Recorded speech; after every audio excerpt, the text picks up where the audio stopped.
Every game now has to go through 8 title cards just to get to the game. What the hell?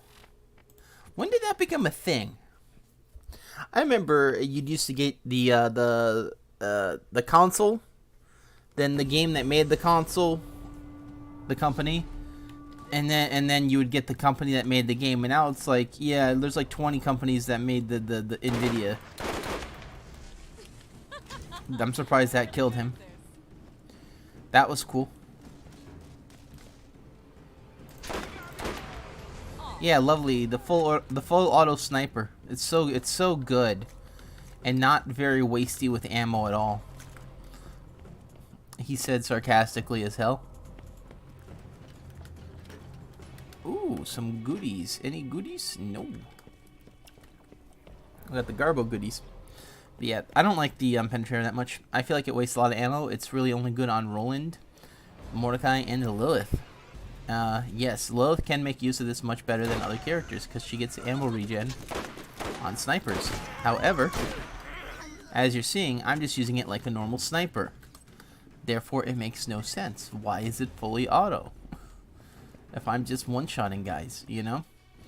The only time this is actually any good is on a boss with the auto. The rest is just overkill.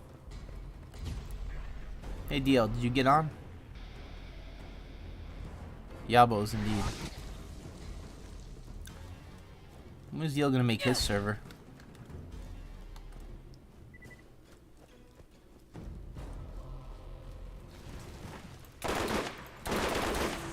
Hell yeah! Got his ass. Yeah, that's how you use the auto sniper, just like that. You waste a lot of ammo though. Oh, okay. And then you miss your shots too, a lot of times.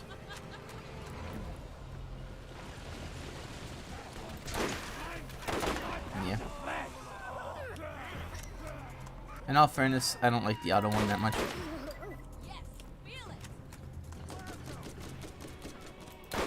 Because I'm not using it full auto. What's the sense in having a full auto sniper if you don't ever use it as full auto? You know? There we go, I use full auto. That's what you do, you kind of aim towards their neck and then the bullets ricochet, or the bullets recoil. Bring it up towards their head.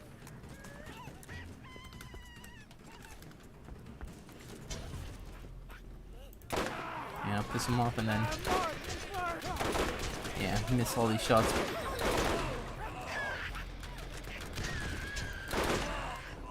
You know, you just do stuff like that. But if you just do that, it's a normal shot. And if I had a better sniper rifle with more damage, it would have just killed him with one shot instead of two. That's why I don't feel like the full auto is worth it. You definitely get away with it on Mordecai, though. And you can get away with it with Spectre or Lilith. But I'm not running Spectre or Lilith, even though I have the comm. But look at that. Look at the amount of time I just wasn't allowed to aim at that head.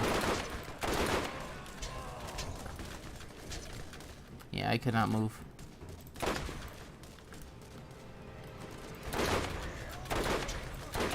Yeah. Yeah, that's how far down I was trying to aim to hit the head.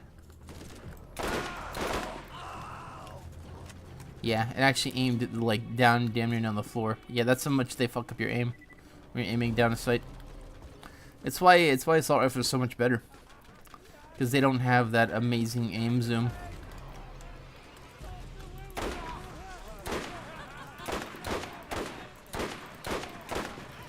Little guy coming in.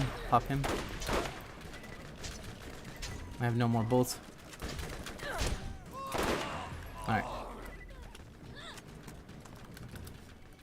Yabos. Alrighty.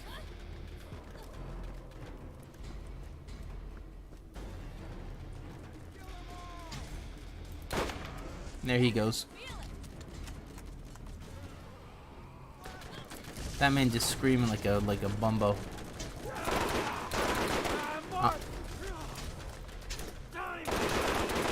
Okay, can't hit that shit.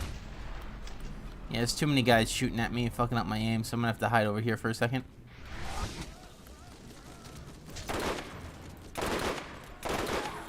Yeah, but it's not even accurate, you know? Look at how many shots I had to go through before it actually hit. You do stuff like that, though. Right.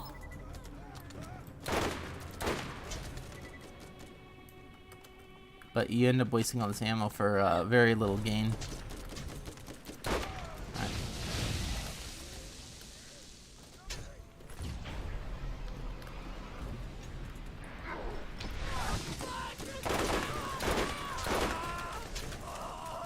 Yeah.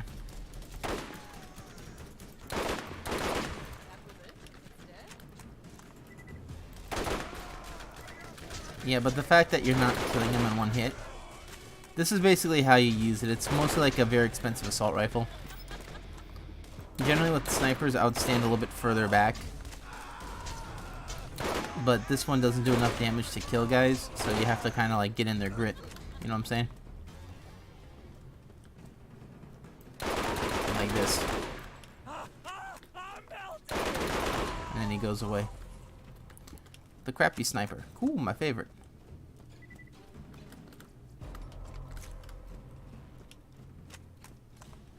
Oh yeah, by the way, whoa, what the hell was that? Okay. The fire scared me. Yeah, but there's a Spectre column right here.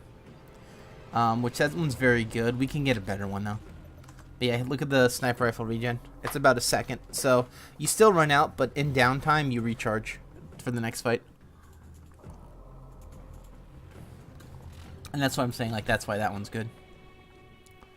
Professional column, let's take that shit. I prefer the damage though. I prefer the damage. I feel like it's better damage and you get more out of it. Alright, so we're definitely not going to Chromerix for these loots that we're getting. These are very bad drops.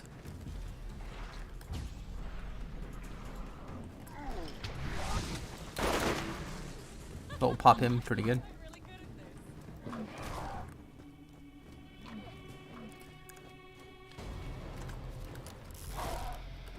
Oh, there's a guy running after me. Cool, I'll take it.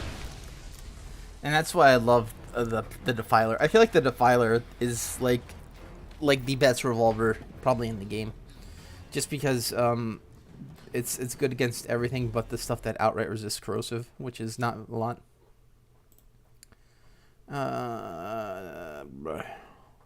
Whatever.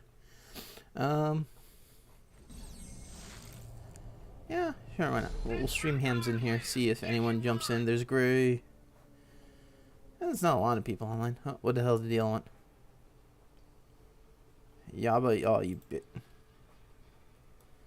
Oh. What's... Hello. What's up? Nothing. I'm streaming some Borderlands right now. Yeah, you see that dwarf? You see all that crap is... Oh, yeah, yeah. Sorry, I'm sounding a little weird, but yeah, I was watching a video where someone said that when asked anonymously, about 57 people admitted to cheating in video games. Wait, what? Yeah, I know. It was on a catching cheater video. Now, with that being said, the poll didn't differentiate between single player and multiplayer though. You know, because I could feel like a lot more people cheat in single player games than multiplayer. Yeah. Because it's not doing anything. In all fairness, I think some Skyrim mods are damn near cheating. You know what I mean? Or some Fallout mods. You know what I mean? It's like, oh yeah, here, get the Fat Man at level 1 or some shit, right? Or like power armor that lets you become a space marine. No, I don't like it where they just give it to you in your inventory. I like it where they make a new dungeon to get the armor or whatever. They don't happen that often either. Those the type of mods I got when I was playing Fallout. Yeah. My computer just froze. What the hell? What the hell? How'd that freeze? Time to make sure there's no Skyrim mod that I'm downloading right now. Yeah, but what's with all the sexy robot mods that you got? What the hell? I got sexy mods, but not no sexy robot mods. No, not yet. Not yet. Nah. Didn't find the one you like. Not gonna lie, I did. Come on, some, but come on, man! You got to get that Rosie that from the Jetsons, man. Very hot robot. She's a maid. She's... Oh, Mr. J. George Jetson sitting in his recliner with Joker makeup on.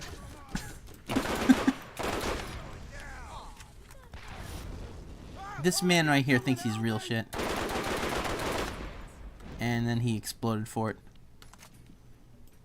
And he did not drop his garbage, that fuck. I'm getting sick and tired of these non-drops, but yeah.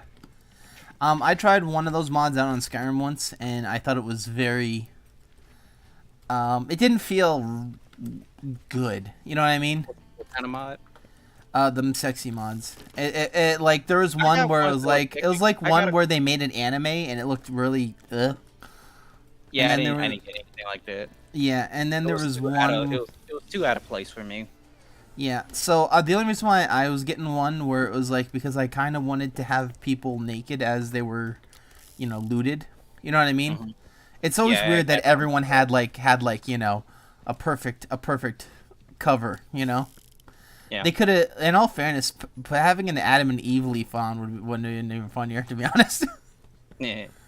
But yeah, I just wanted to have something that have immersion, and then it was like girth size or whatever. Like, no, fuck off. Mm-hmm. Just have standard. You know, it's like I just had the ones I had. I just had like every single normal outfit, but just for a hot woman to wear. Oh, okay. Oh, okay, so you're saying, like, you know, you cut the chest out of a power armor. Basically. You made all them chests look like assaultrons, if you know what I'm saying. Yeah, yeah, the one I did was more for immersion. I did one for, like, the trying to find, like, an all-in-one for, like, the hands and feet, because the feet in Skyrim, oh my god, they are, yikes. You know, like if you see like a beggar, they look like some type of abomination or troll.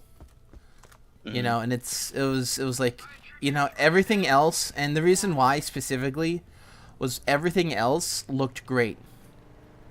Your hands looked very good when your character model. You could see the hair on your arms, and then they did the feet, and it just looks like a shoe with foot color. You know. Mm-hmm. And it was like, it looked like you had like 6 toes too. It was weird. And I wanted to find like a thing that, you know, kind of like made it better. Because I don't know why they did it like that, because you don't render stuff underneath boots, right? You just replace the model. So it's weird that they didn't do that. You know? So I thought it might have been like a limitation issue. No, I think they just didn't give a shit. They didn't. They're like, whatever. Game shipping in a month. Modders will fix it. Mm-hmm. But yeah, that's why I was doing it specifically. Like a lot of those mods are kind of like cringy. You know what I mean? Mm-hmm. Because like really, I mean, unless you're playing a game that's about it, there's no point. Yeah. Oh wow, he just dropped a legendary, but it's not the one I needed. The troll. Yeah, and that's why it's like, yeah. I tried to find like a good replacer, you know, for a lot of the certain textures didn't look good either. And you know because they're body meshes, that's where you would look, so they'd be right next to one another. Mm-hmm. With the adult stuff sometimes, and I really didn't find a lot I liked, so I just ended up deleting the ones I did download, and they just kept it normal. Because it's like, whatever. Yeah. I won't use that armor piece then. Mm-hmm. Specifically, it has something to do with fingerless gloves on a lot of races. There's like 2 or 3 fingerless gloves in the game, and they all kind of like clip. Oh, you fucking... Oh!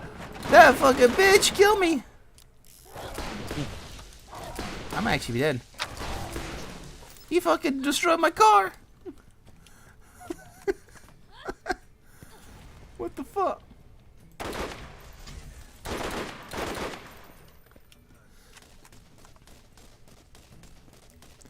But yeah, with Fallout, I never really did a mod run.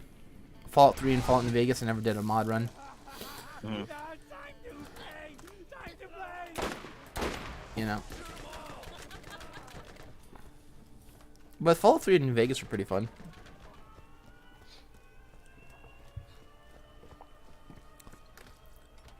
People said New Vegas's dialogue system was pretty cool, and it was, but yeah. People overhype New Vegas. Yeah, I feel like it's overhyped like a lot. Because they kept saying, oh, like, you can aim down sight and it's so much better. The gunplay's so much better. Gunplay is, like, exactly like 3. It's exactly like 3. I was about to say, it just feels like it's 3, but better. It's not even better. It's just 3, but better looking. You know, your bullets still do weird shit. Your gun will sometimes fail to fire, or it will reload. I just got a very good gun. Oh, shit. I'm not going to pick it up, though, but it's a striker. 302 times 9. Yep. Yikes. Yikes. It has more critical hit damage, though, but yikes. So striker is like, we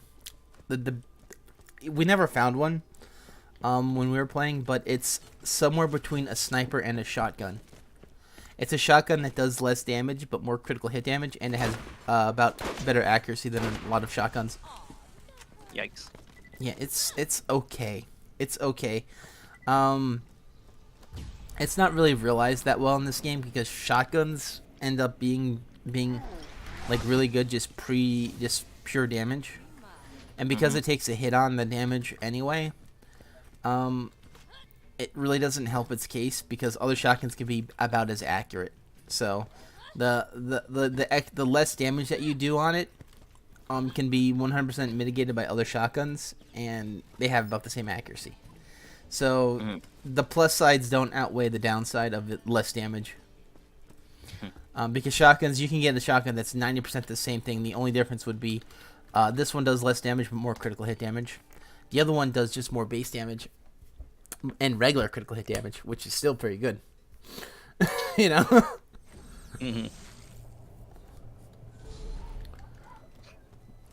And of course, you're not gonna always hit every pellet. So yeah, that's where the real trick comes in. You know, of like just more damage is better. Same thing with shotgun elements. The times 2, times 3 isn't really as important as other ones, but yeah, that's how it do. Also, I didn't realize just how much Fallout 4 had Fallout 3 characters in it. There's like at least 2 or 3 of them. And one of them's a follower, McCready. Yeah, McCready. Yeah. I met that little shit. Yeah. He said he's gonna point a gun at me. And he like shooting adults, and I'm like, yeah. And then my guy ended up kidnapping a kid. So yeah, jokes on. My evil guy ended up kidnapping a kid. No, that's real. You're allowed to do that. Yeah, you can. If you're you go to a place called Paradise Falls, they're like a slaver. Yeah. Yeah, I remember. Yeah, it's crazy that they allow you to do that, and they give you like a crappy reward too. It's awesome. Yeah. Do a horrible thing and you get horrible rewards.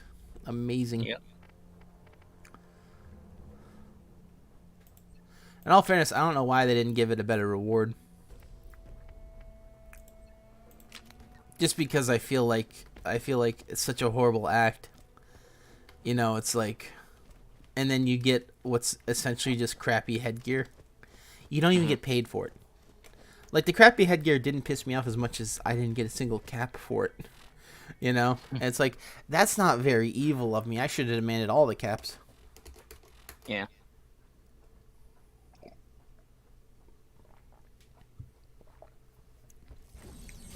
But yeah, I'm really excited for the new Fallout game. You know why?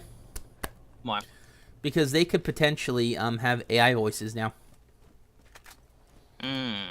Yeah, think about it. Think about it. And the AI can read your name. You know what I mean? Text to speech. Oh yeah. Yeah. I remember in 4 they had a lot of options For for Cogsworth, yeah. Codsworth. Yeah, and I really wish Cogsworth had more. Yeah. I wish more guys had more. Because you know it'd be funny as hell when you're, or maybe they should only do it for the maybe the playable character. That way people can actually like choose, like in Smash Brothers. You know, you could choose like your Mii's voice tone. Maybe they should do that and then have the actual like normal voice actors do other characters. That way they can, you know, put more inflection on it. Because it'd be really funny, like, yeah, I'm Dick Fucker. You know, hey, what's your name? And then if the AI detects like it's like a curse word or something, they're like, yeah, okay. And they don't say it. I'm just gonna call you Jim.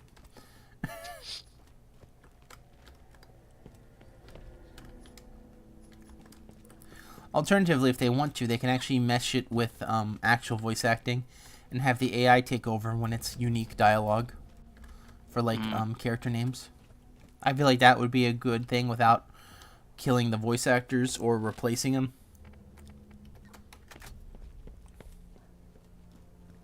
I just realized I could have picked up that striker, and I didn't. Who cares? Strikers are pretty crappy anyway.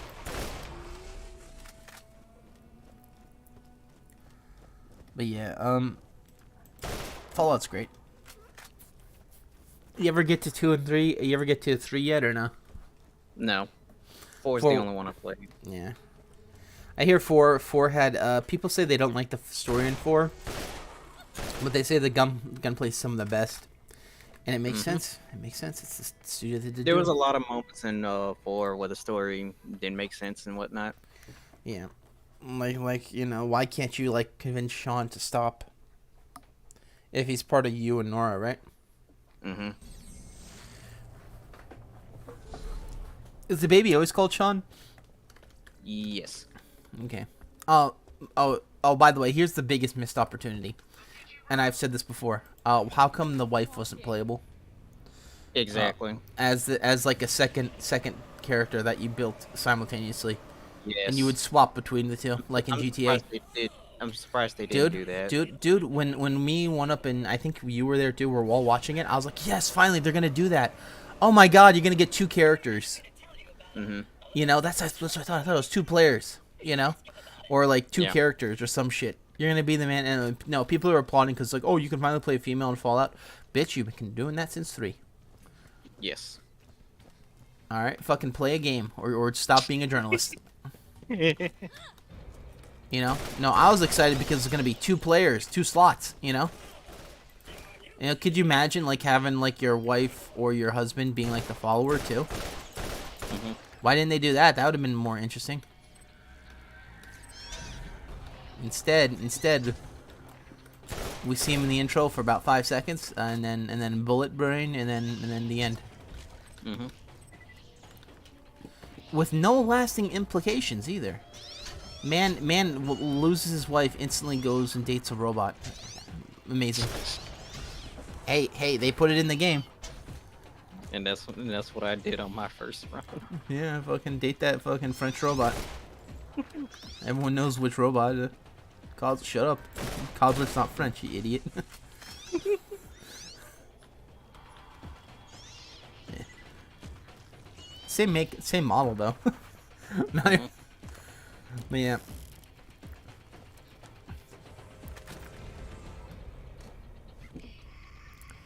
In all fairness, I did like 3 a lot. I liked New Vegas a lot too. New Vegas had some improvements to combat. Like they actually had pretty good combat. The gunplay though was kind of atrocious. It was about as bad as 3. And 3's combat you could mitigate with just proficiencies. New Vegas had a lot of combat problems that were just ingrained to the game itself, like bullets flying sideways out of the gun, guns getting held sideways in your character's hand when equipped, so it would block your view, stuff like that. And I remember thinking, people said that this gunplay is better. Fuck you. No. It made the cowboy repeater so hard to use. You know, and it was like, yeah, you couldn't do certain actions while jumping as well, like reloading or shooting. You couldn't shoot when you jump sometimes. Yep. That's stupid. Hell yeah. You know, stuff like that. Like you could reload some guns. It like it was the all the Like rules. some guns and not all. Yeah, I know. It was very gun and animation dependent on what you could do at what time, and it just made melee way better. Melee builds were like kind of OP, and if you were having to fight a Deathclaw, and you didn't want to melee him, you could just buy an anti-material rifle, and that would be the one gun that you'd pull out for Deathclaw areas. Mhm. No. The best thing about Fallout New Vegas is that it had gambling in it, and it had interesting settings. But the story was probably the main steal. You had kind of interesting factions that were all fighting over the Hoover Dam. Mr. House, the NCR, the Legion, and you can actually go a neutral route with yourself. And and each ending would change depending on whether you were good, evil, or neutral in your karma. So, you know, if you're evil but you chose the good guys, you know, it would just be very corrupt, you know? If you're evil and you chose the Legion, well, guess what? You know, hell on earth, you know? No one survives. And that's what it would do.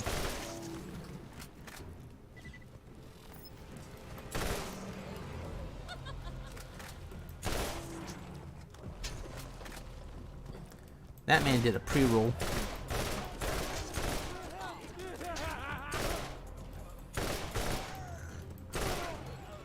Bam. I never did do a Legion playthrough. I just couldn't stand the Legion. They had very few, like, yeah, they had very few redeeming qualities. People are like, yeah, but they're civilized. There's no crime rate in the Legion. Yeah, that's because every time someone commits a crime in the Legion, they crucify him. Which means you're not. And what is a crime might become thinking. You know, thinking might be a crime one day. You know, it's like, yeah. Yeah, that it can go haywire. It was already haywire. No drugs, even with medical shit. You know, it's like, yeah. And by the way Caesar's Legion was put together, once Caesar died, it would go. It would just be gone. And Caesar had brain tumor. So yeah, it was gonna be bad either way.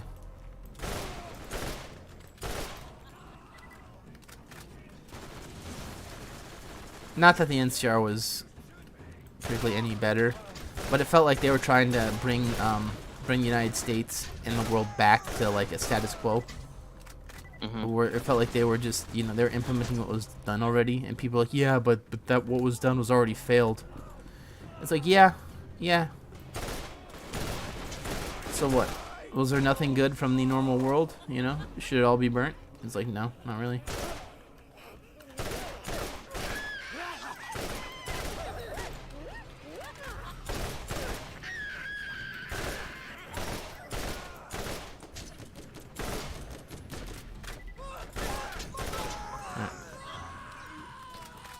I always felt like it was cool though. Yeah, so the story about New Vegas is probably the best part about it.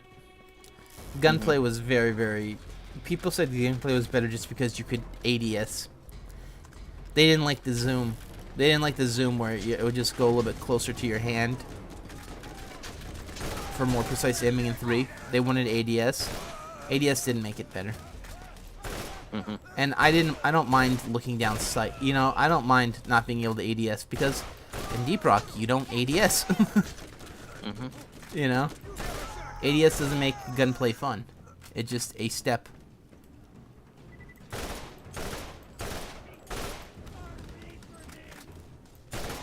ADS became a thing in Call of Duty, I think.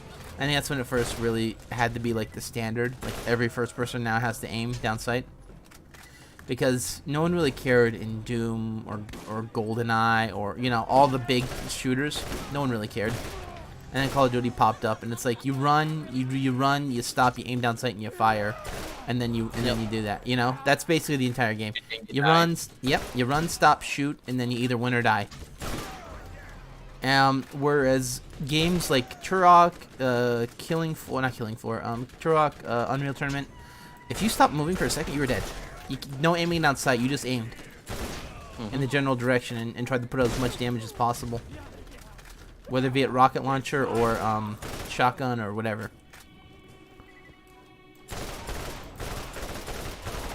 Which is funny because that's kind of how people play snipers in Call of Duty, where they don't aim down sight. You know, it's pretty funny that the one thing that's an aim down sight they don't really do anymore because it kills you in one hit anyway. You know? Why'd they do it like that? That's so weird, you know? Like your guy, like if you could just you could look at someone in RNG will decide whether or not they die by pressing the button. Yep. You know? 360 no scope, my dude. And Deal's like, no scaling. Wait, what? No skill.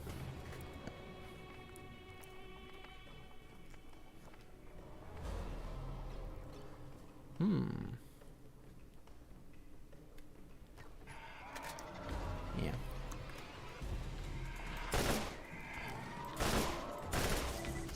In all fairness, though, there is like people say the noob tube, you know, is a big thing, kind of ruins stuff. But I feel like And that back in the Black Ops days, my God, like I remember one player who only used the noob tube, and as soon as he started using the gun normally, you just get killed every single time. yeah, you get your 2 kills with the noob tube, and as soon as you start normal using fighting. the gun, normal fighting, you get blasted. Yeah. Yep. I could see how people would use the noob tube all the time, though, if it was meta. Get your 2 kills and then maybe eke out a third, right?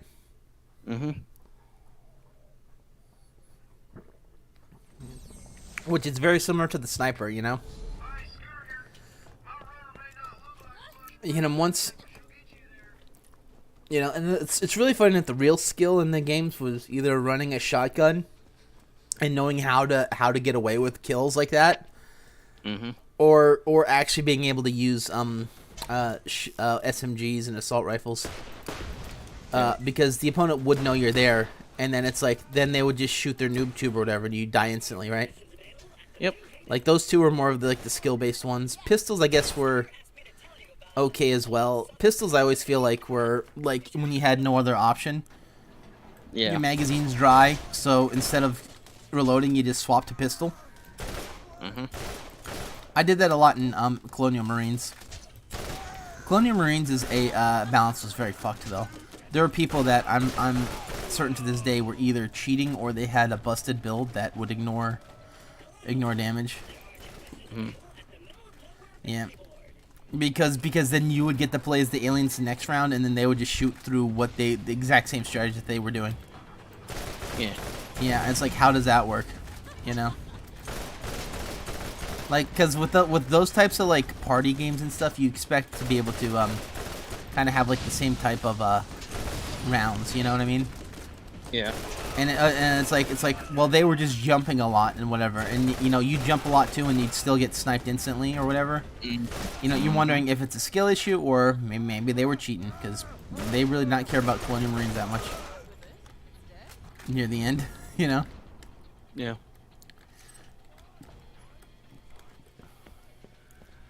We didn't get anything good. Look at that. Garbage. Oh my gosh. Yeah, I always felt like multiplayer games really lived and died on the balance. Yes. That's why Team Fortress 2 people still really like, because there's a pretty decent balance. Although people are starting to say Sniper's too meta.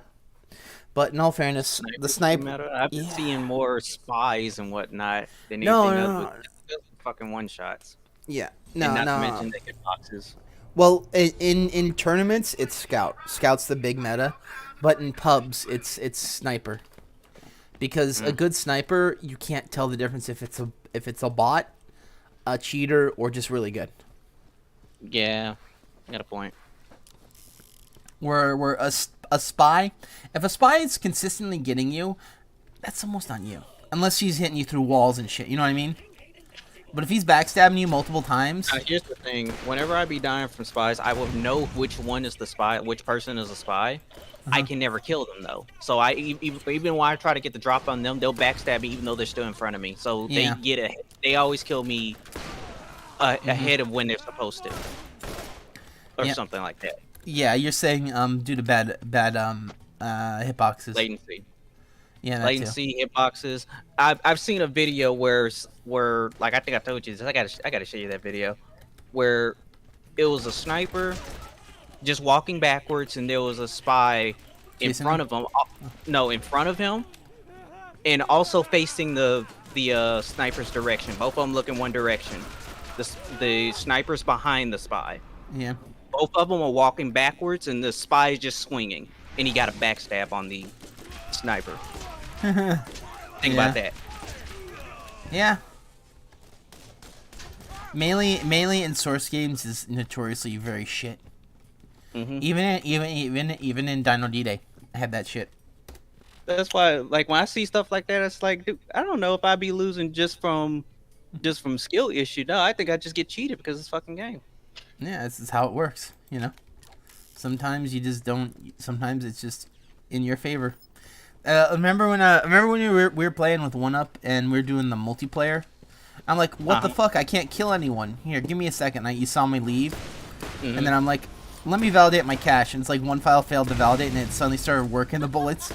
I'm like, was the one file that failed to validate the bullets? You know, and it's like who knows? But yeah, Dino D-Day I actually really liked. It could get really good, but the amount of people now, it's just all the old guard. Like if we ever do Dino D-Day again, DL, I would recommend doing it during a free weekend where you get a bunch of new people playing. But I think the game might be too late. You know what I mean? To actually get that, because they might not do any more free weekends. But yeah, the free weekends were fun as hell. You'd have new people in, and they would call you a cheater because you knew certain aspects of it. Yeah. Yeah, I shit you not. This guy said, well, quit cheating in that spot. DL, that spot I was cheating in wasn't even safe. And, like, it was not safe at all. It's not even a cheese spot or anything. It was, I was in the sniper tower and I was using the Desmonasuchus. Alright? Cheating. Yeah, but the Desmonasuchus is very strong, but he gets countered by a lot of enemies, and it was funny because the next round, that the kid that said I was being started just complaining constantly. I stopped eventually using that spot because it's boring, because it is very meta spot. He went up there to use it. He shot at me and it hit half my life because that's how the Desmo rolls. I'm like, oh, he's up there. Now let me show you something. And I swapped to Hardgrave and killed him in a magazine. And he said, bullshit, and left. Now let me show you something. Yeah. The kid complained that he couldn't kill me. He's like, yeah, there's two ways to do that, DL and Dino D-Day, okay? If you're ever getting killed right outside of spawn, stop going through that door. Go through a different door. Yes. Alternatively, pick a class that could push through it. Look at who's camping you, and then pick a class. And those are the two best ways to deal with that shit.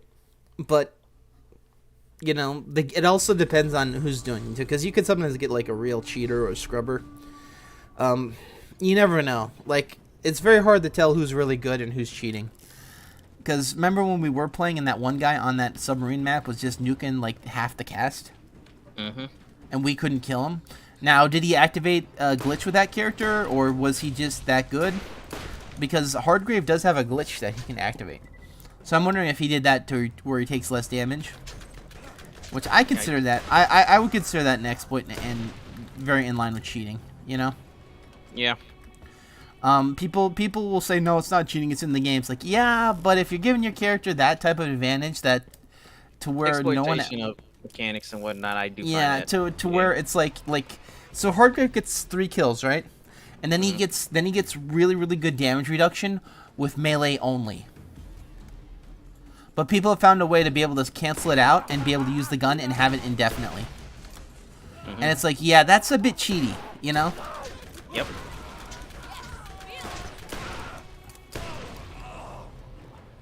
Which is why I'm like, I don't use it. I looked at how to do it once. It involves like pressing the button as soon as you activate it, you swap back to your normal gun or whatever. So it's something that could happen in normal gameplay. And that's how people figured out how it happened. And then what happens is you know, you get like very good damage reduction for as long as you're alive. You don't swap out. So it's like, yeah, you take a class that's very powerful and then you give them like more life than anyone. Yeah, they're gonna roll the team, and that's why you'll see a lot of people just run that class, and then you wonder why they're not dying. It's like, yeah, it's probably because of that.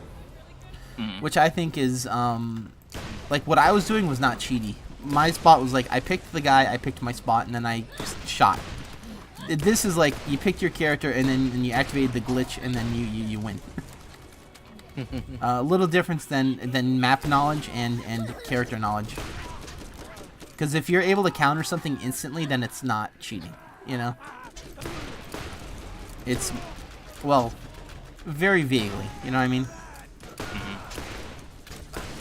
But like, if you see like a very good strategy and you're able to counter it, then, you know, it's not as cheaty. For instance, here's a good example. All right, so you know how people still allowed Bayonetta to run even though she was very powerful in Smash 4? It's because there was technically counterplay. You could use a different character, like Marth. You could get better at DIing her and trying to trick her, and stuff like that. There was ways that you could help not die instantly. With Steve, on the other hand, there's nothing you can do as a player because you're still in hit stun, or you're still in stun from actually hitting him, and he gets to react faster than you after you hit him. Yeah, like, remember how like they're showing videos of examples of people reverse comboing off of a Steve? Where it was like, yeah, where you would start a combo on Steve, he would momentum break and instantly get his combo going on you. Oh yeah. I know what you meant by like reverse combo. Yeah, well that's what I meant. Like the combo starts off and it goes to another character. Oh, okay. On hit, yeah. Bayonetta couldn't do that. She couldn't do that. She could get Witch Time or whatever, and she could potentially do that, but those combos were never true, you know? Like, if Bayonetta could Witch Time, or the only one that maybe was it would be Bats Within, but Bats Within also gave her a little bit of lag, too, so. Where Steve was like, yeah, Steve just gets pure advantage off of that glitch.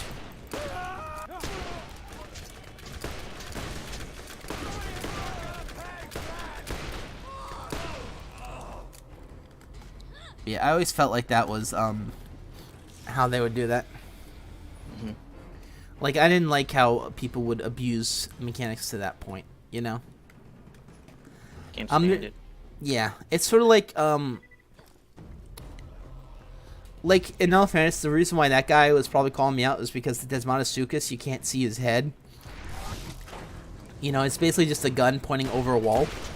That's very meta in Dino D-Day, is to be able to shoot above a wall. You know, about mitigating your hitbox.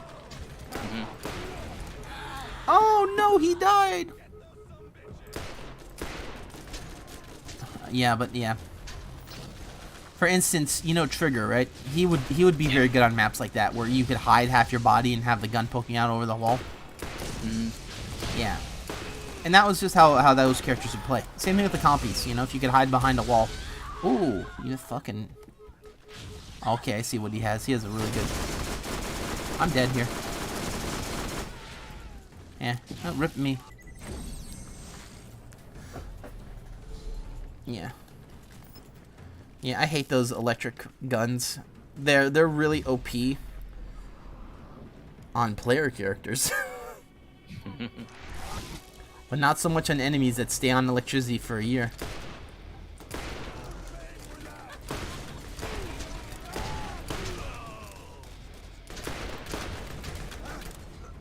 Yeah.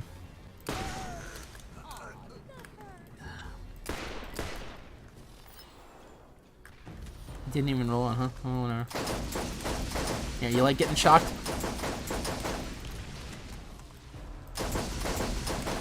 Holy crap, I shot you so many more times than you shot me. That guy shot me once and killed me. I had to shoot him like, what, 1,800 times. Man did his noob tube.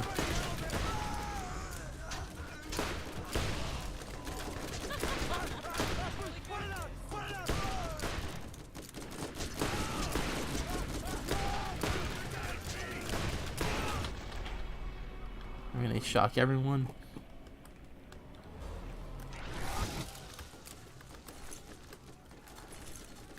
Throw the grenades up.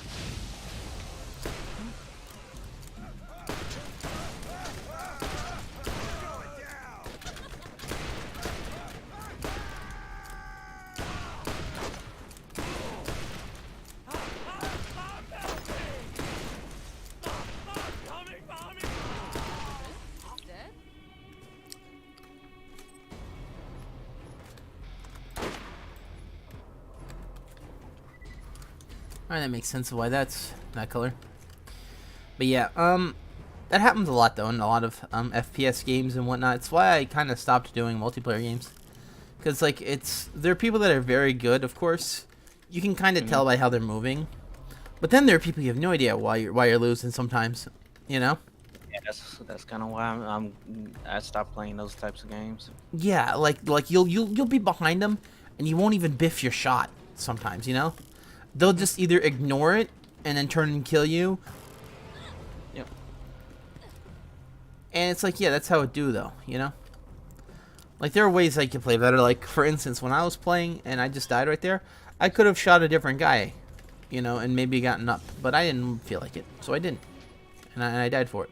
Doesn't matter. It's Borderlands. No points. You know, you don't really get punished that hard for dying. You know why? Because money doesn't matter at end game. Right. DL, I know what you're saying. Money is big deal early game, DL. A big deal when you know afford legendary. But when you can kill Carl Merrick's, every legendary is free. Yep.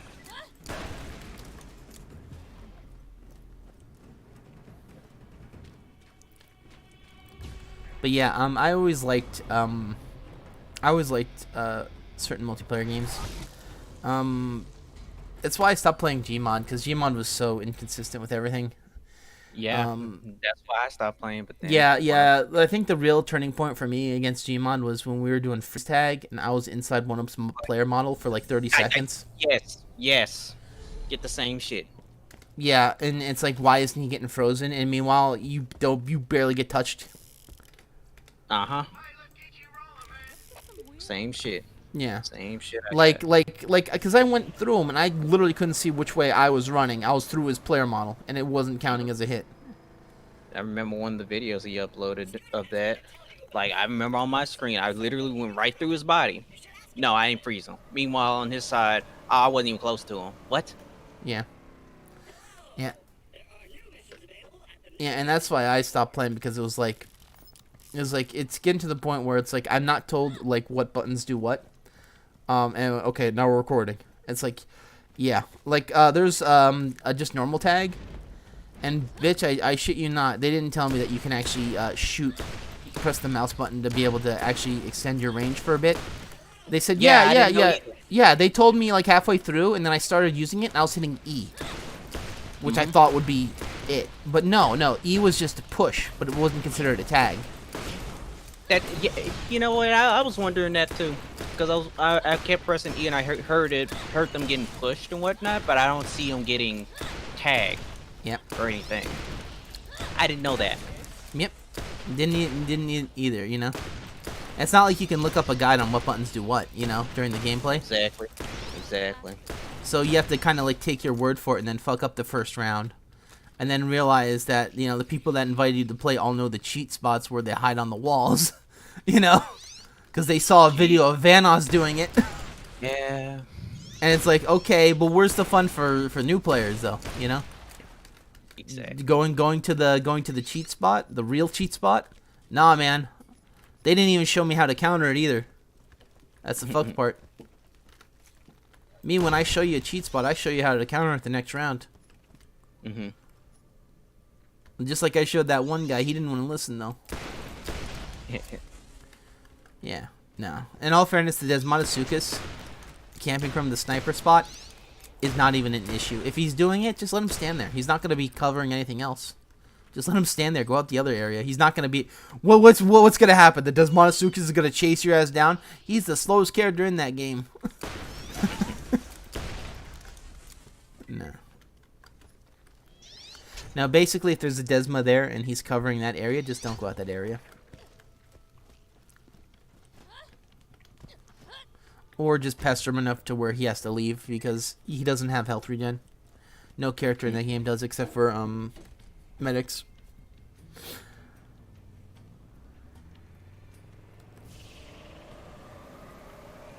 And like but yeah, like staying up in a spot, like it's like 1, 2, 3 tag, and then they're up there, like halfway through a door, and it's like by the time you get there, by the time you have to do a parkour section to get up there, it's like they already go away. It's like, oh. Exactly. No, I'm shitting you. Like they jumped up out of the map, and they started running out of the map, and instead of the map killing them, like good designs, it teleports them to the center of the map. So technically, you have a loop that you can't ever close. Stupid. Mm-hmm.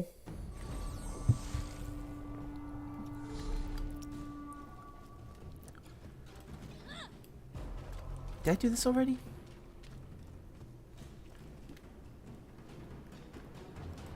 Yeah, okay.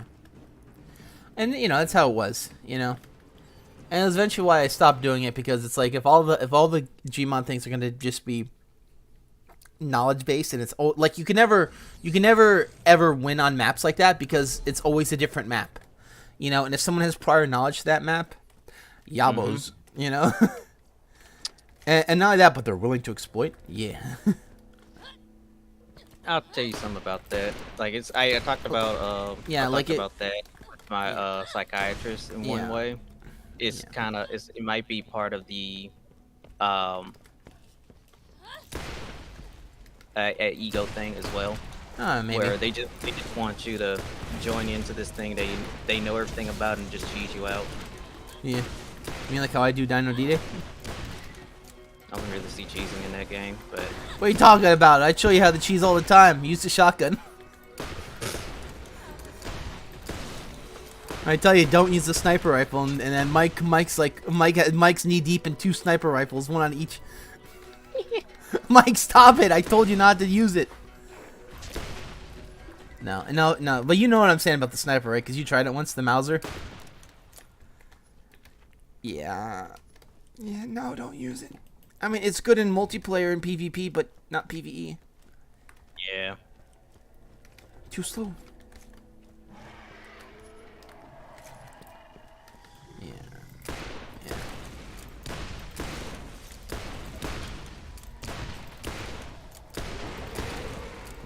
Yeah. In all fairness, it wasn't the problem is that they would use that map, is that we would play the map only once. And that was it,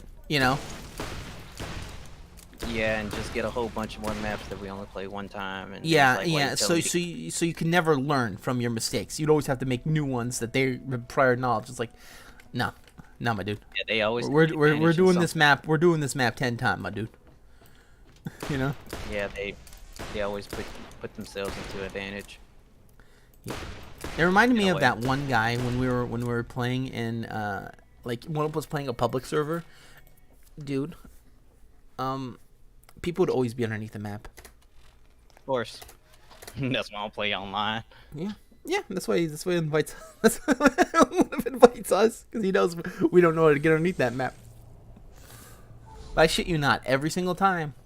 And Winnipeg did it too, because it's like, there's no playing. And like, it's in all fairness, that's why I stopped playing Gmod, because that's how people play. Doesn't even matter with the friends. You know, at least they were actually trying to play. They're just showing the shit spots, but they weren't like underneath the map all the time.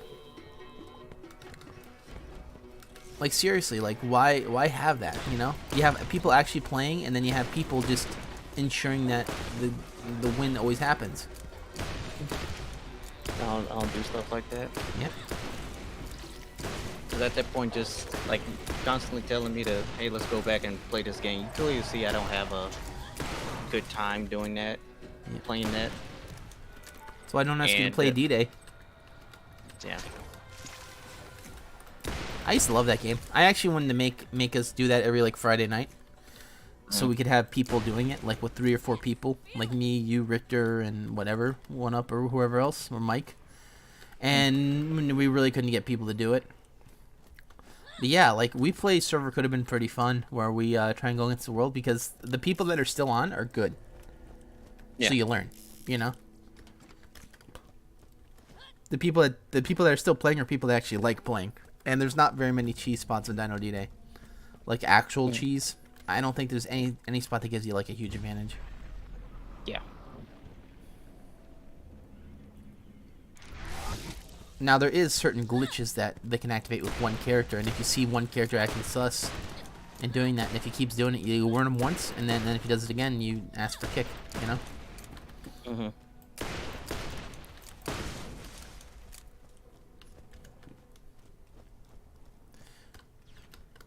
Unfortunately, with that ability that gets him like very, very hard to kill, he does technically have to get 3 kills before he does it. You know, so don't feed the guy 3 kills is another way to counterplay it. Mm-hmm.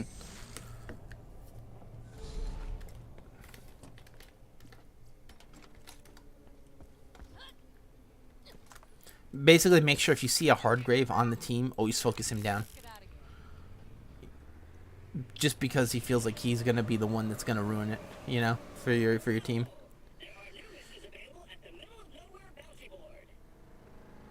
But yeah, there was a lot of interesting mechanics. The game had a real mashed potato type gameplay, where it was like a little bit of everything. It was cool too. I'm a little sad that I haven't gotten a freaking good fucking thing yet. Why does the game hate so much? A bunch of guys here. Okay.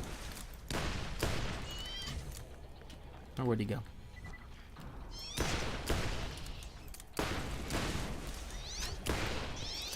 Yeah. It's part of the reason why we stopped doing Borderlands 2. Where it's like, you know, we'd play like we would get to one session, then we would stop, and it happened with 4 or 5 people on Borderlands 2. Happened with me and you, where we'd play to a certain map, and then no one would want to play anymore. Happened with me and Richter. Happened with me and Richter. Happened with me and you, and it happened with someone else too. Leanne, it happened very early because she said the game made her motion sick. Because yeah, Borderlands 2 is kind of like very screen polluty. Mm-hmm. It makes sense why it gives someone a headache. That and your character screams when they get hurt sometimes. But yeah, I always felt like Borderlands 2 was pretty fun for the first playthrough, and then after that, it was like, time to waste more and more time getting less and less better loot. Yeah. Where this game is like, I'm still finding loot. I had no idea it was this good. Deal, I shit you not, I found an upgrade to my Pestilent Defiler. Deal, I've had that gun for 3 years. I thought I had the best one, but no, I got an even stronger one recently. That was like 50 more points damage. I don't know, you know. And I'm pretty sure this is the best one. I hope. But yeah, I was playing, and yeah, that's why I stopped playing Gmod though. Very inconsistent. You couldn't learn new rules to the game, and every time there'd be like a new mod each time that you wouldn't know what it was done. You know, you wouldn't even get like a pre-rundown of like, oh, there's a new mod. It'd be, oh, there it is, and then you have 3 or 4 people already know how it works. Yeah, I got And then, pissed at one time when we were playing TTT, and they added all these new mechanics, like got updated. I didn't know anything about it. yeah, Meanwhile, they're doing all of this stuff on me that I don't know what does what. yeah. And it's not the fact that it happens. It's the fact that it's gonna happen once, and you're never gonna learn how it does because you're never gonna do it again. You know. It'll be just that one game forever. We get where imagine rock paper scissors, but they added in like 4 more rules. All right, my game just my game just got its window taken out for a second. What the hell? I saw something. I saw the mouse actually appear and then slide over. What the hell? Oh, it's a G-force. That's what it was. Fuck you, G-force. I'm trying to ruin the games. It did it again. It tried to do it again. But yeah, and that's why. It wasn't the fact that it was always bad. It was the fact that when it got bad, it got really bad. And when it was good, it was never really good. Yes. Exactly. Because you'd play, you'd have to install something for 50 minutes. It'd be like 50, 60 minutes. You'd play for 10 minutes, never use it again. You know? And it got to the point where it's like, Gmod, I might actually uninstall Gmod. I never did yet, because I have a lot of games docked to it. I might just uninstall Gmod and be like, done with it, because there's no point. I think me one up in another group. We're supposed to be doing a like a movie type video or something like that. Oh, yeah? Yeah, and he like one up did all this work to bring me back into Gmod, only for 6 months later we never even started on the project of that movie thing we were gonna do. Oh, yeah? And it's like, why did I download this if we're never gonna do it? Yeah. It's not even like we're gonna. It's not even like I waited for a week or a month. No, half a year has passed and we hadn't even started. Why did I go back to this? Yeah, and not only that, but like there's like if there's no talks on how to do it, you know? I brought it up multiple times to him, but then Yeah. one day he told me to shut up about it, and Really? that pissed me off. And it's Yeah, like, I okay, mean- I'll shut up about it. And then all the times has passed and nothing happened. It's like, We never did I'm it? wasting my time. I'm wasting my time. What?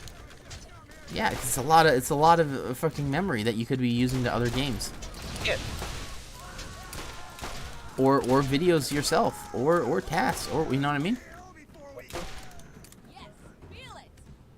You know, all In that video, like that movie thing, I was really excited. I really wanted to do that, and my expectations were broken again.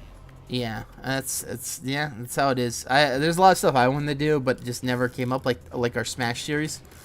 We did actually be able to do some fun shit with multiverses, which I'm very glad we were able to do, even though it kind of went awry after a while. I want to do that with Smash with WePlay. I shit you not, it was WePlay versus the world. I wanted to join you on that, but yeah, but Nintendo fucked it up, and scheduling fucked it up, and it just never happened. Yeah, Nintendo really fucked it up. Not being able to join your friends to play against other people, I thought was really stupid, especially since you have to pay for online. And it's why I haven't reinstalled my Nintendo online subscription anymore. I don't use it. It's like congratulations, Nintendo found a way to monetize nothing. yeah. And it's just so rough. It fucking sucks. DL, I was the first one that complained about that shit too.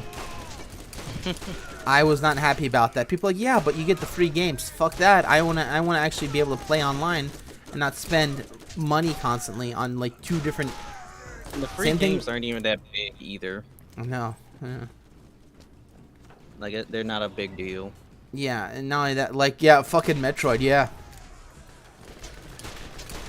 Like the old one, the first one on the NES, yeah, I love it. Oh, look, Ice Climber.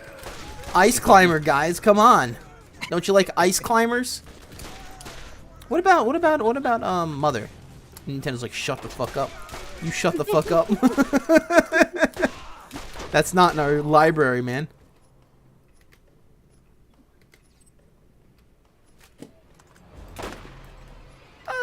It's bad.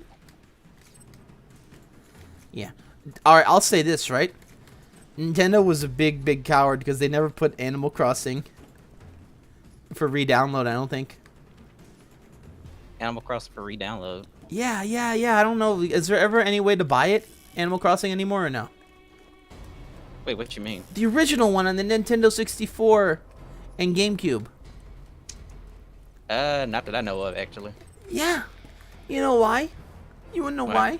Because furniture in that game lets you play NES games in their entirety. Certain furniture. Like Balloon Fight and Super Mario Brothers. I think Super Mario Bros?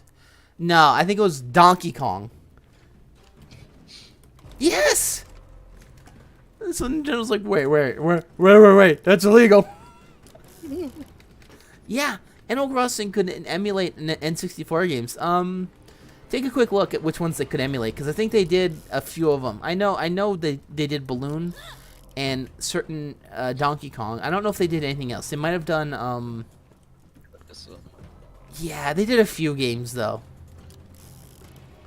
And it was the one on the GameCube, the earliest one. I don't know if they did it on the N64 one. If they did it on the N64 one, holy shit. Let's see. Had 19 NES games. 19? That many? Yeah. Let's see. Balloon Fight, Baseball, Clue Island, Donkey Kong 3, Donkey Kong Jr., Donkey Kong Jr. Math, Excite Bike, Golf, Pinball, Punch Out. Punch Out? Soccer. Wait, Punch? Is it in its entirety? I think so. Soccer, tennis, Wario's Woods, Ice Climbers, and Super Mario Bros. Oh, there was Super... And yet, I don't... Did they ever allow this game for re-download or ever do anything else? Because I don't know if they've ever done. I have no clue. Let me see. The Yes, Cauldron... clear. What's that? 17. Please tell me, because I don't think they have, and it's because I don't think they want people to be able to play all those games for free. Because that's Nintendo Online. That's the Nintendo Online, like, roster, you know? Hey, you want to play Ice Climbers and Balloon Fight? What about Donkey Kong? And they have, like, in shiny letters. And meanwhile, Animal Crossing, yeah, there's furniture that you can play the entire game on. Fuck you. Also, our game is live, and it doesn't, like...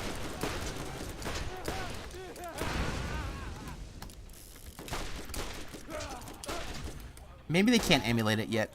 But I'm pretty sure they did do Nintendo 64 games. Hold on. Wait. I think I found a video talking about. Hold on.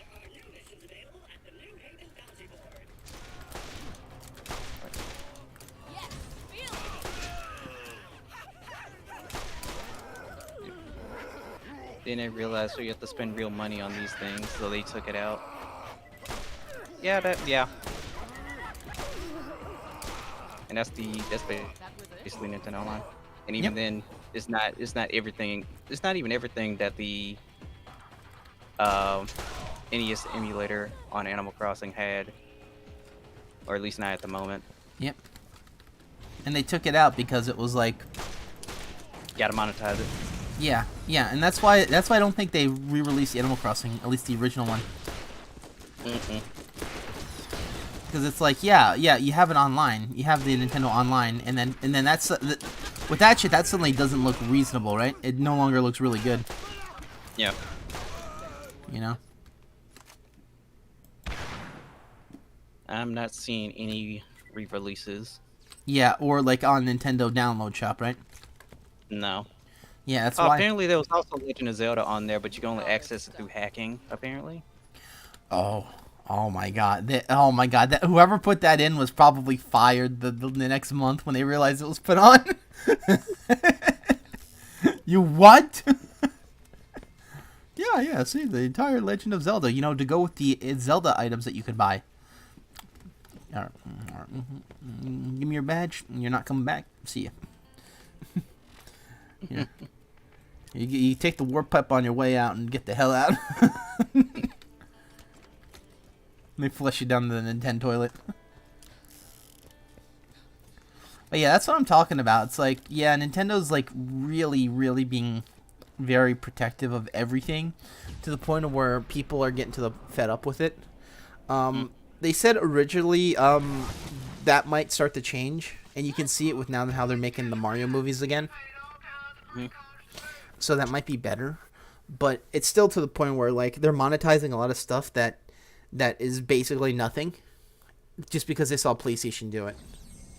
Yes. And PlayStation and Xbox had better catalogs when they first started it too. And that's what happened. We just got kind of fucked by bad gaming trends. Sort of like how DLC has to be in every game. Nintendo kind of ran with it and didn't realize it. And for a while, because Nintendo fanboys they're bastards, is all I could say. You know, Pokemon could literally steal a kidney and they'd be fine with it. If it meant they got a shiny new Pokemon. Yes. That had half the original cast in. Yeah. Yeah. So I didn't read that post that you did, but I read about the Twitter thing where it's like, yeah, in 2024 it's gonna release from beta. Now that better be a joke. Mm-hmm. Is that a joke for Multiverses? 2024, the beta's gonna be ended. It's gonna be full release next year, early. Are you fucking kidding me? Yeah. Oh my god, that's really bad. They charge people $100. And they even charge people for it and whatnot, including myself. And it's like, yeah, am I going to have to pay for the game again or what? Yeah. In all fairness, they should really have given you credits to your WB account. Yeah. For playtesting. Yeah. I'm sorry, man. I don't know how I feel about Multiverses. You know what I'm saying? Because on one hand, I like a lot of the stuff about it. On the other hand, I don't like what they've done with it. And not only that, but Kevin Conroy passing. Like when they first brought up like the seasons, and I was like, wait a minute, isn't this an open beta? Why are y'all calling the seasons? That should have been a red flag right there. Yeah, it was so cool too, man. Steven Universe making Batman references was the coolest thing ever. Like he's like, ooh, where are all those wonderful? I wonder where he gets all those wonderful toys. Dude, that was from the Michael Keaton Batman film. You know, and like all the other characters making their weird references and stuff, and then Finn would scoop you off stage and kill you instantly, and then you'd be like, yeah, I'm done. Yep. Because there's only so much you could take, only so much bullshit. Yeah. It was cool though while it lasted. Jake was actually really cool, but I felt like people got really really good really fast, to the point of where it was like it's going to be very hard for new people to get in, because you're playing with all the sweat people that are creating new accounts that are free, and then just going in and ruining people. Like DL, I'm pretty sure we found a few people that. I think it's called smurfing. Yeah, I'm pretty sure we found a few people that did that, where they were at a much higher level than us when we first started, and it didn't really have like a good matchmaking system, where it felt like, it always felt like we played the same exact people, too. We did it when it was towards the end. Yeah, yeah. I mean, like the same folks we've been playing against over and over and over, and it doesn't even be in like groups. Like it was going against two other people that's in the group. No, it'd be one exact same person.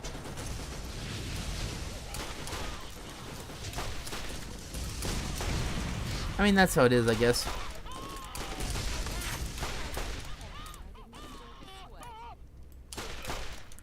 But like after a while, it did get annoying, because it felt like we couldn't I felt like after a while there really wasn't improvement in gameplay, for myself at least. It just felt like you would lose to the same techniques over and over again, because there's like no way to counter it. You know, a Shaggy side being, you know, there's stuff you could do, but at the end of the day, he's gonna press that button that you have to respect, and depending on how laggy it was, he could dodge out of the cancel animation, you know. So much so that they did end up eventually nerfing it, but it was too late. I stopped playing by that time. Yeah.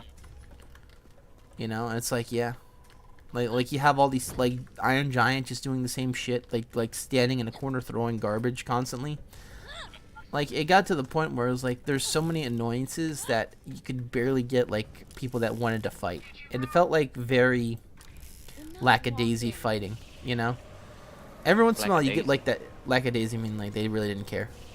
They just wanted to make sure you didn't have fun. Yeah. You know, because Shaggy side being, I can't see how fun that is after the first few times. I kind of hate the mindset of it's only fun if they win.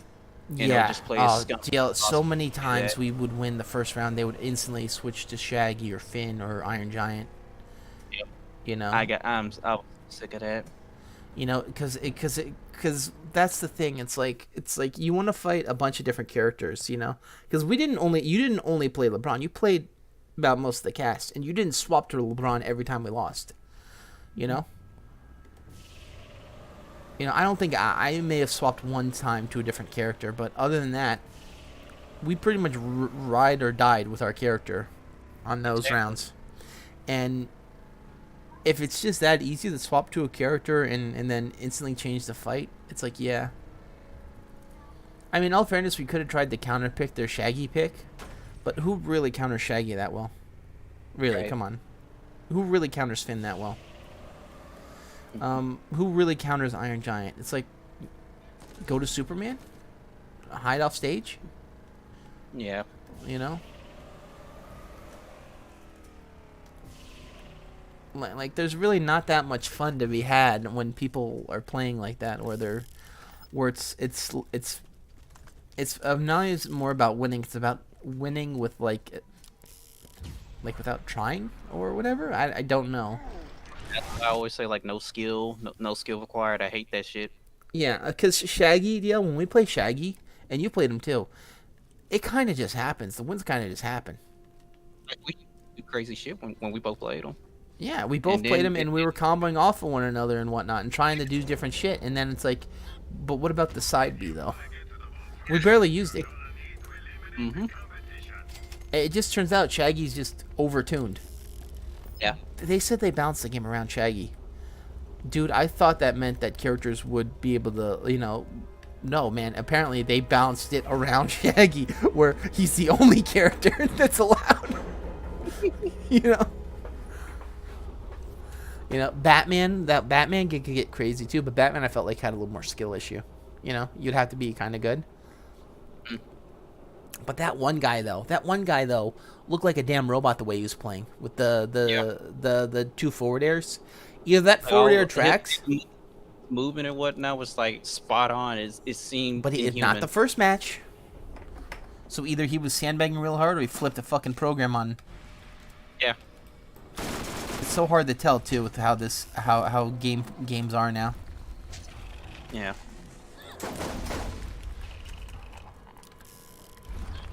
Skill issue or just people cheating?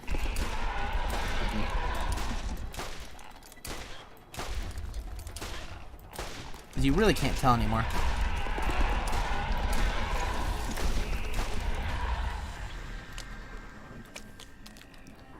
Oh my god, it just spawns in behind me, huh?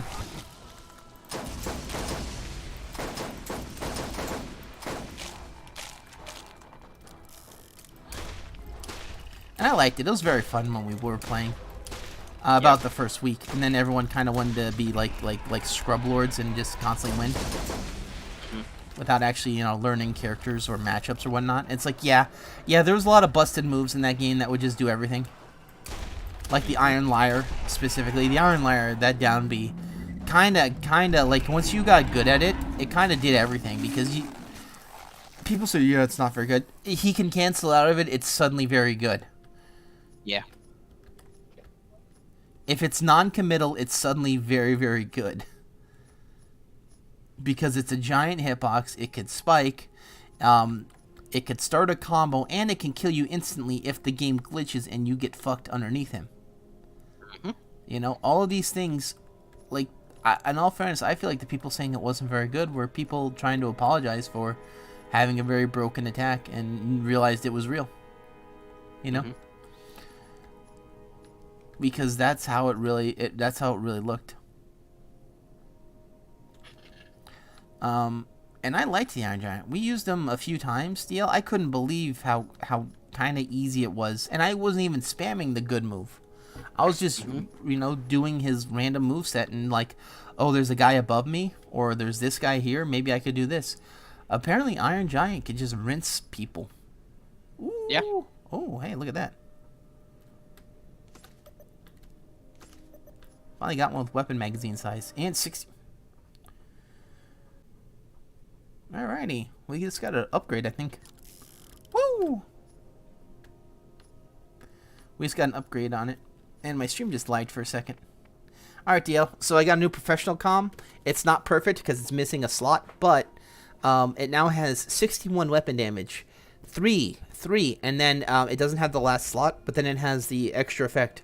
Plus 42% weapon magazine size. Yikes. Yeah. So my 2-shot revolver, DL, still has 2 shots. Yay. Because that's how meth works. But on my 20-shot, though, it might be pretty good. But yeah, I was really excited. I wanted to have Smash Ultimate be the game that really went Wii player, and everyone went meh. I don't like it. I'd rather suck my toe or some shit. Fuck it. Like, I'm telling you, man. It was because of me. When I got better at the game, and then it just became a problem to everybody. They don't want to play against me no more. Yeah, and not only that, but we couldn't do bots either. We couldn't do bot matches. You know, remember how fun that was, Donkey Kong shit? Yes. This was fun. Yeah. Fuck Nintendo. They kind of killed that game. Like it's like, yeah, play our way. It's like, okay, but your way to play is not the best way to play. And I'll say this: why was Squad Strike not online? Seriously. If you're paying for online, you should have most of the modes active to you.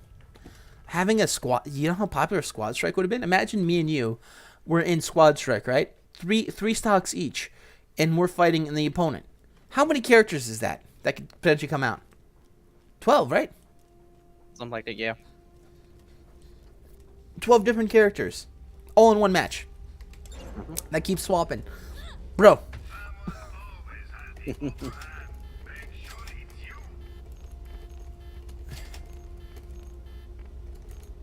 Because I actually like, you know how people will only play one character the entire match? I really can't do that. I'll play a character for 4 or 5 matches tops. And I'm like, nah, I'm done. Like I'm seeing like you and T play. I'll say this, right? I'm using that guy 5 times, and that's about it. Faust, he gets 5 matches. Win or lose, he's gone. This was the same with Little Mac, DL. I shit you not. It was the same with fucking Little Mac. And then Grave something, but no, get his ass back in here. Get his ass back in here. You know? You ever get that where he says that? Get his ass back in here. I never got that, actually. Oh, yeah, you didn't swap enough, maybe? Nah, man, when he wanted to fight a character, you know, he'll let you know. Bring his ass back in. I want to whip that. This is like... Yeah, man, when he wanted that character gone, he gonna get it.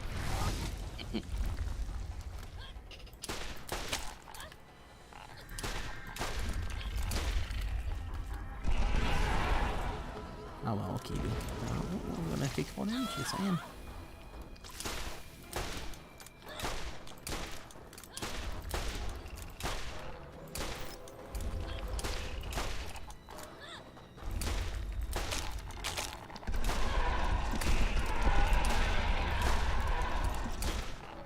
Reminds me of like you know, of course there's always gonna be spamming in fighting games because that's how it works.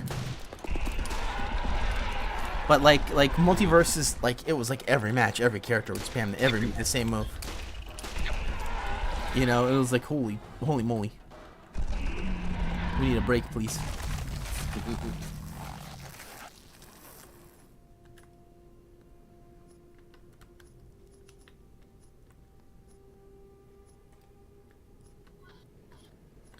I want to check to see if my stream still go. Ooh, cool.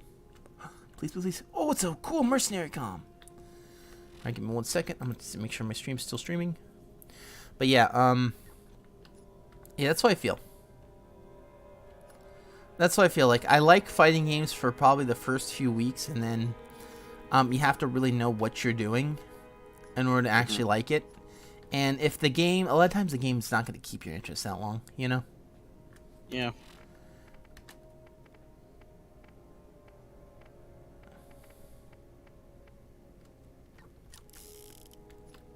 It's just not going to be as good. Smash Brothers is kind of the same way, though. Yeah. Yeah, like, I liked Ultimate, but I don't feel like the need to go back. Is it still live?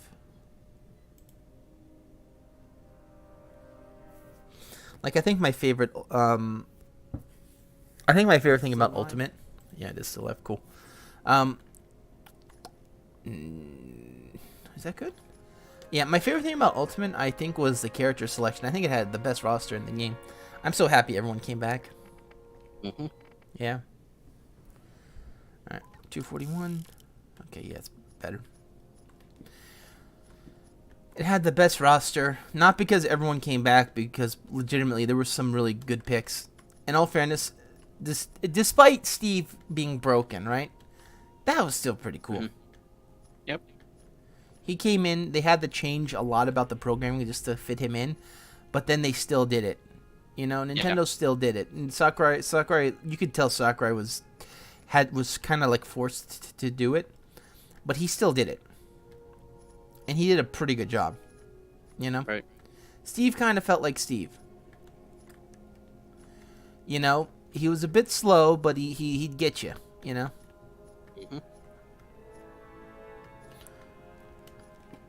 You know, in all fairness, I feel like out of all the characters, the only character that really doesn't feel like he fits is Ganondorf. Mario kind of play like Mario, right? Yeah. You know, Luigi's kind of scummy, but like Wario felt like Wario. You know, he'd do gross shit, he'd get you, and then he'd kill you. He'd beat your ass up, because that's kind of how Wario would play. He'd kick your ass. The only thing he doesn't have is that his damn shoulder tackle. Why the fuck is that not in this game? You ever notice that? Is a dash attack? I don't think it is. Isn't this dash attack that stupid slide? I think that was Brawl, or... I think he still has it, though. Does he not have the I don't think he has a shoulder tackle, because I would have been screaming if he did. Because I was screaming when Donkey Kong got his Donkey Kong roll. And that happened a few games ago. That happened in 4, I think. Yeah. Yeah, Donkey Kong used to have a stupid kick. Yeah, I remember. It was terrible. Yep. It would put you above him, and then Donkey Kong would just get spiked on stage.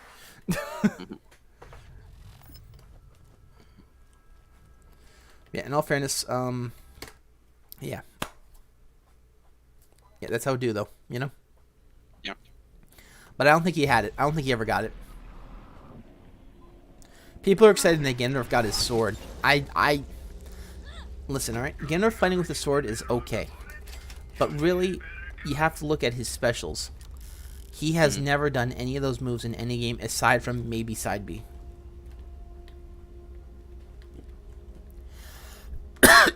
And side B was that one reference to where he grabbed that guy by the face. But just about all of his other moves in the game are not his. Forward tilt and side B, I think, are the only two that you could consider being what he did. And both were in Twilight Princess, by the way. He didn't do anything. He was not a character in Ocarina of Time, so people need to be like, whatever, you know. Yeah, he was not a character. You ever realize you never fought Ganondorf in Twilight Princess? You fought him like once at the end, and how did you fight him? He just stood still and cast magic. He didn't actually fight. So I don't know why they never given him magic. That should be his. He should have a Warlock Punch as his side B, or as his B move. That's like a magic like charge shot almost, where you could charge it and whatnot, and people could reflect it back if they attacked it. But then you could reflect it back faster if you attacked it. So he'd have like, you know, some type of mind game. So like is he gonna approach or is he gonna try and not approach? And if he doesn't, you know, like Bomb Princess in Slap City. Or Princess of Explosions, I think she's called her real name.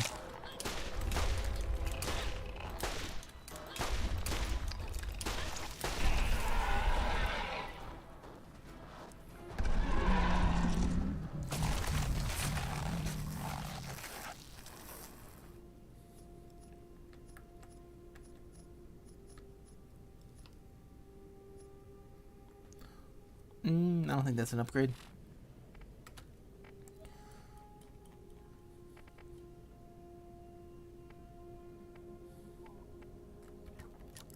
Nope.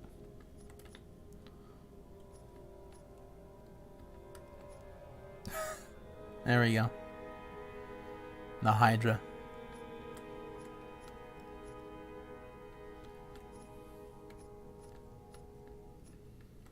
I'll try that once for him, but I ain't gonna try it all the time.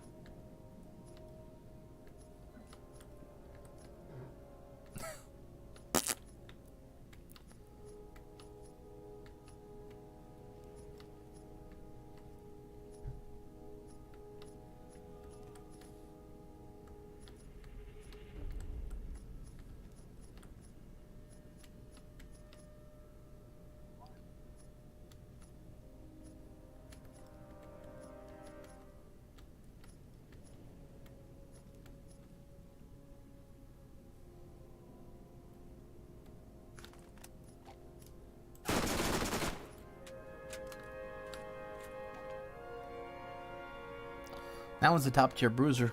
That's cool.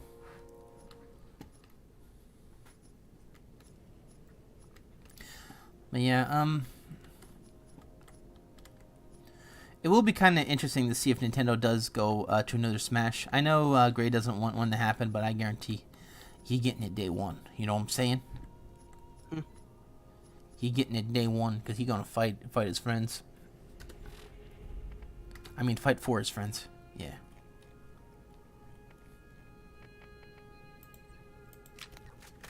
Alright.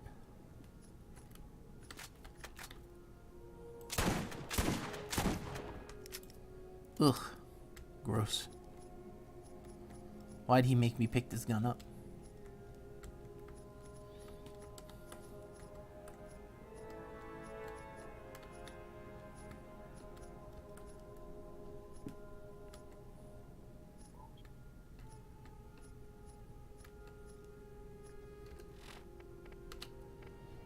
Okay.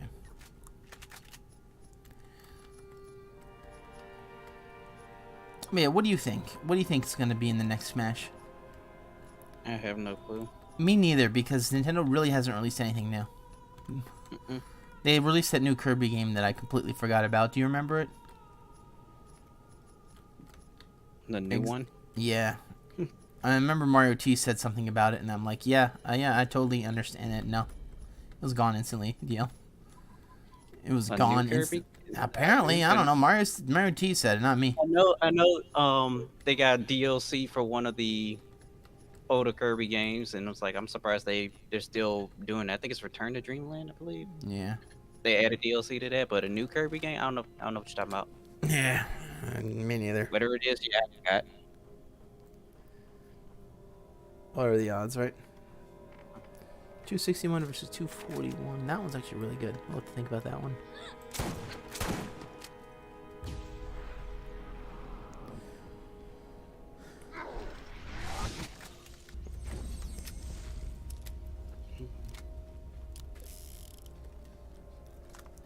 What do you like about Kirby? The abilities and whatnot he can get. Yeah. I'll say this, right? I think the most interesting Kirby was the 64 one where you can combine that shit. The different stuff. He could become a refrigerator at one point. It was cool. Yeah.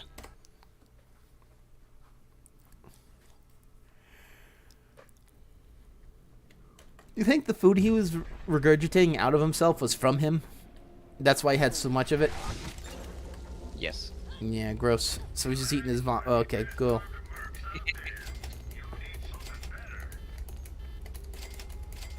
Yeah, in all fairness, I've not played a Kirby game in a long time. Kirby really hasn't interested me that much. And especially when you see how like some of the games are like, well, they're like they're kind of like more in tune for like babies. You know what I'm saying? It's like, yeah. It's like after a while, it's like Kirby itself was never. If I remember correctly, Kirby was never particularly hard.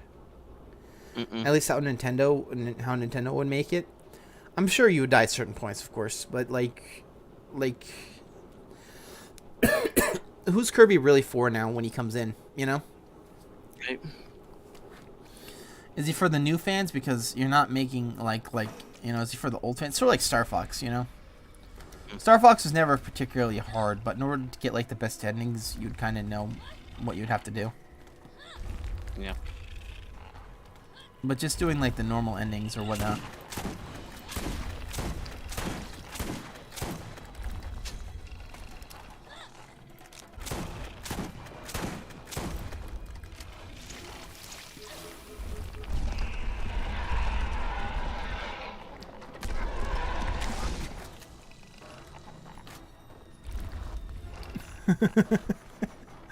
I tried.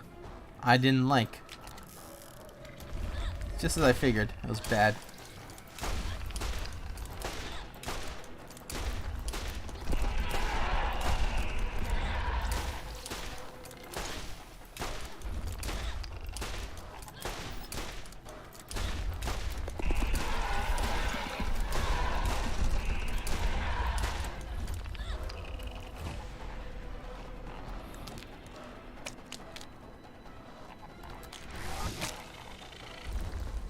You're gonna easily just turn, huh?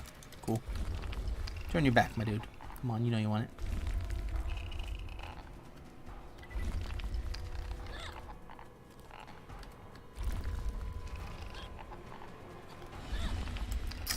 Why are you cutting the corners like a bitch? Well, you really are cutting the corners like a fuck. Turn your back, please. Come on. You know you wanna.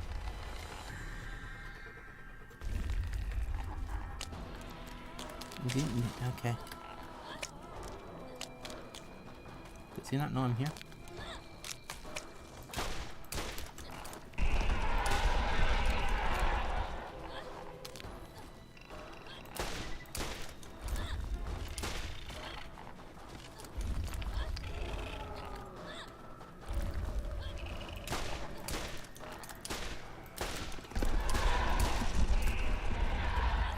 We at least understood what I meant, like how I feel like a lot of fighting games, it's not worth learning mechanics.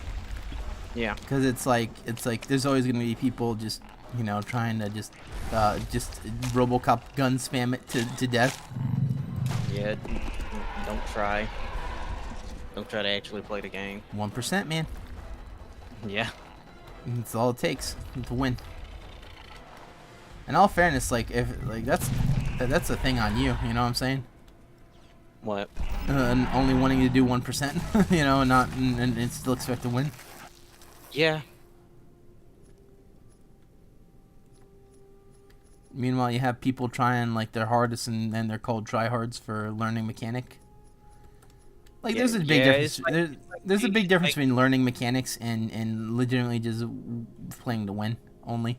it's like whatever you do is bad, apparently. Yep. Whatever you do is bad. You have to play fighting games exactly how your opponent wants you to fight, and then you have to still lose.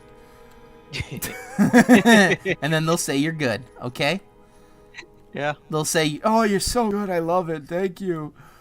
I No. remember great there'll be a story with How people only want to play him. No, it was how he wants one of his opponents, like it was back in the Brawl days, he told me. Like he was going against one opponent when he was playing Pit, and Yeah. he couldn't stand him spamming with the arrows, and he lost. So he was like, okay, you should like use less arrows. So Gray listened to him, and next match he lost. And it's like, okay, you good. Oh, you good at the game. Pretty good. You did pretty good. And it's like, Yeah, but I know. and Gray's like, but I lost. And I'm good. And you just told me I to stop using arrows. He told me that he was really confused when he heard that. Hell yeah. And it's like, yeah, he calls you good because you played how he wanted you to play. Yep. Nothing else matters, So like spamming with Pit was actually pretty good.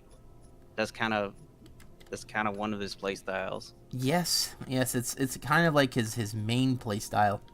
It's sort of like how Link really can't compete with Marth in terms of sword fighting, but once you bring that arrow in and that bomb, he suddenly becomes a way more of a respectable character, even though you can trash on his recovery.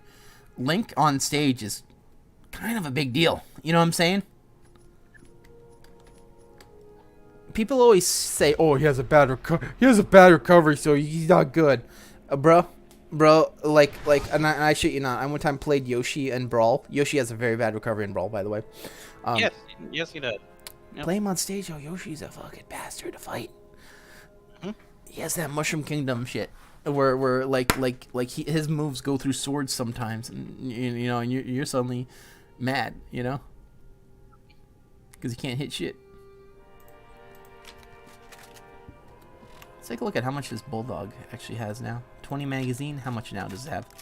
DL, my magazine went from 20 to 28 on this Bulldog. Yay. Yay. 8 more shots.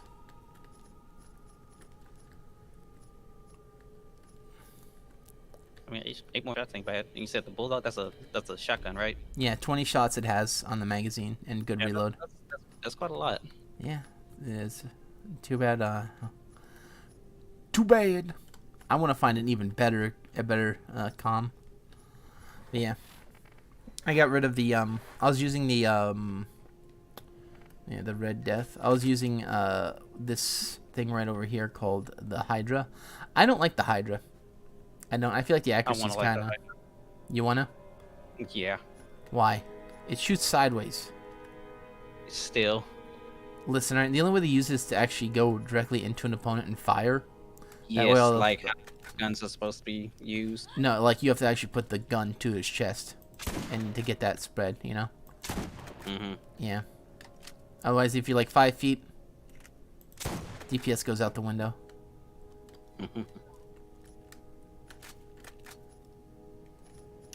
I think it's all right. I feel like they could be better though. That's a pretty good Hydra though. I'm saving this gun for another slot though, like a pearlescent or something. But yeah, yeah, that's how it is though. People want you to play. That's what's happening in Dead by Daylight. People don't realize it. It's why killers are getting fed up, because people are complaining that killers are playing a certain play style. And it's like, yeah, the killer's not here to make you escape. He's here to make sure you don't escape. So when people start to complain that the killer's doing stuff, it's like, what do you expect them to do? You're all running Gen Rush perks, you know? Yeah. Like if you're making the game go fast. About that, and I'll be like I remember Rock talking about that, and I was like, you know, this is kind of why I didn't like the game. Yeah. It feels more one-sided anyway. Yeah, it's very one-sided. I think it's actually harder for killers in certain aspects, you know? Where it's like they have to deal with so many things going on at once, and then the survivors complain that they're trying to slow the game down when it's literally 1v4. Right? Yes. Like, how many survivors need to escape in order for a survivor to progression to go up, you know? A lot of survivors don't even need to escape. They just need to find the killer and run him around a little bit, right? Or do a gen or whatever. A killer has to legitimately kill like 3 out of 4 survivors. That's a lot to kill. Yep. Think about it. How many times can you get hooked as a survivor before you die instantly? 3, right? 3, I believe. 3 or 4.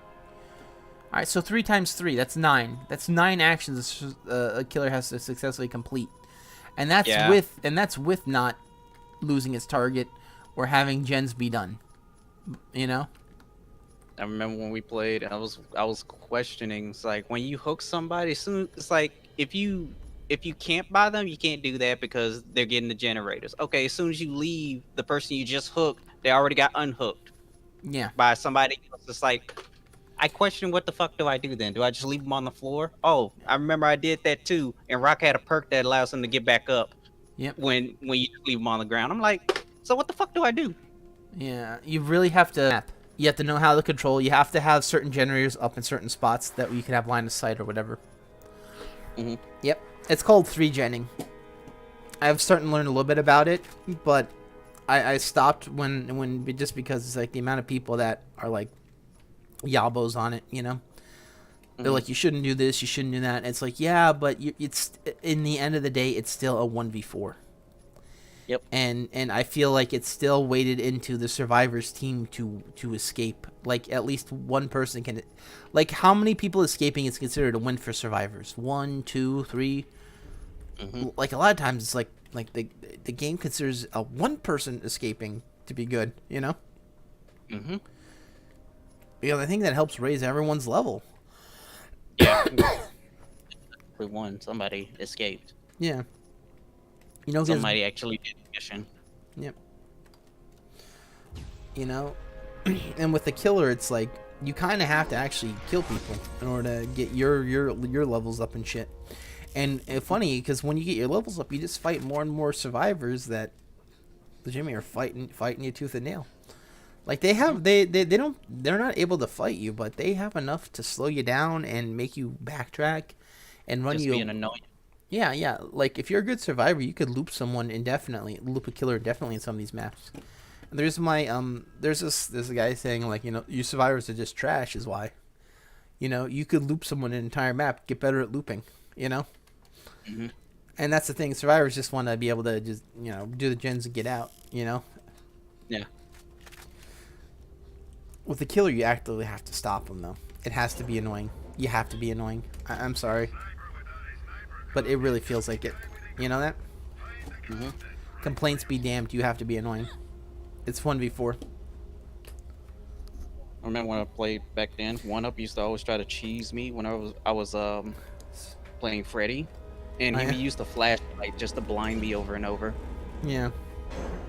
And I couldn't, like, I don't know which way he would go. As soon as I get blind, I don't know if he turned around. I don't know if he went to the left. I don't know if he went to the right or went right past me. I don't fucking know. Yeah, and that was before Freddy was buffed, so you couldn't actually attack him.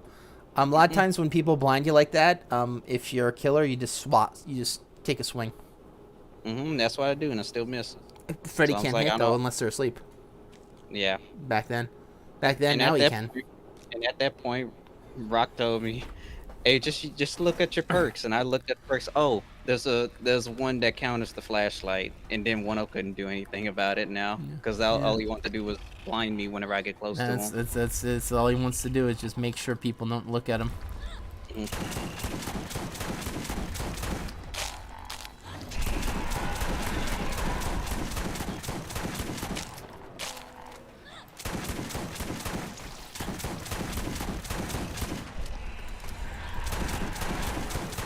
Dude, this guy is being a real butthole.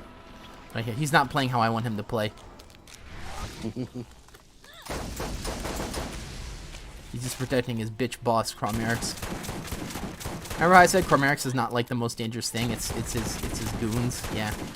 You noticed that too, right? I always hate it when it's like the minions are worse than the boss itself.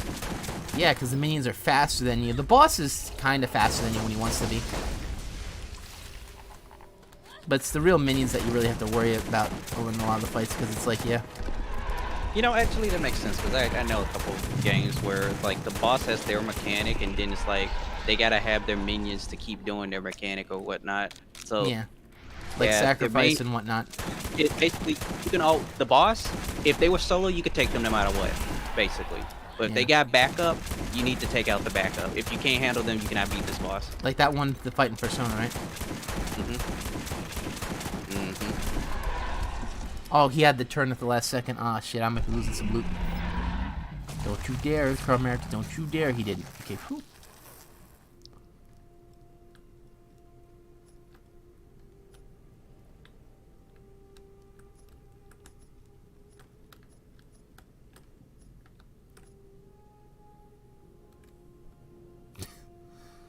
Really good sniper comm for a character I'm not playing. Woohoo! My favorite.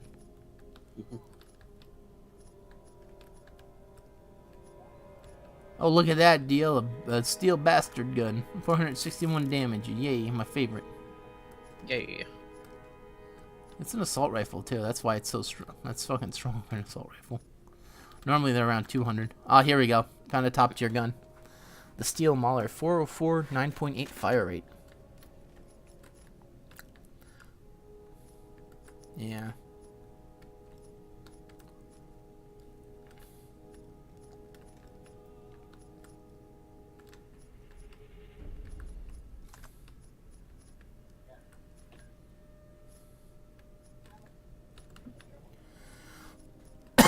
Hey, DL.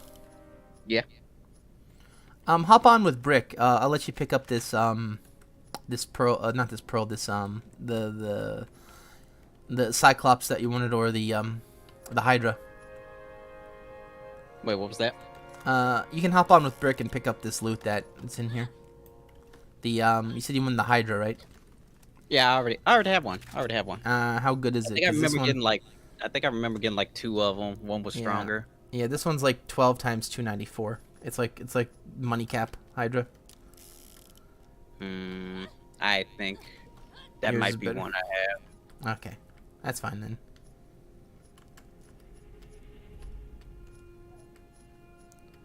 Defender comm. Ooh, nice.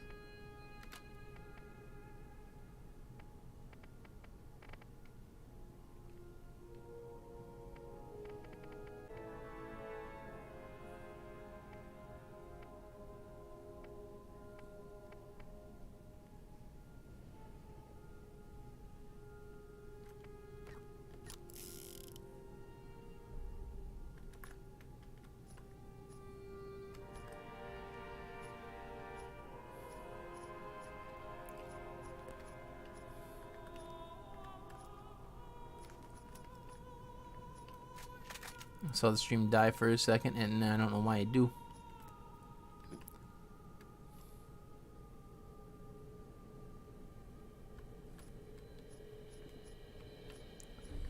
Yeah. I'm gonna be done with this soon. Maybe we'd hop on dwarves. We'll see. Yeah.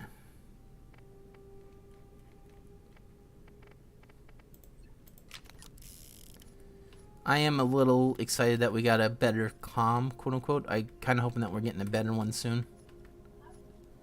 Theoretically, I do think this one is better than I have right now, and the one I have on me. But you never know.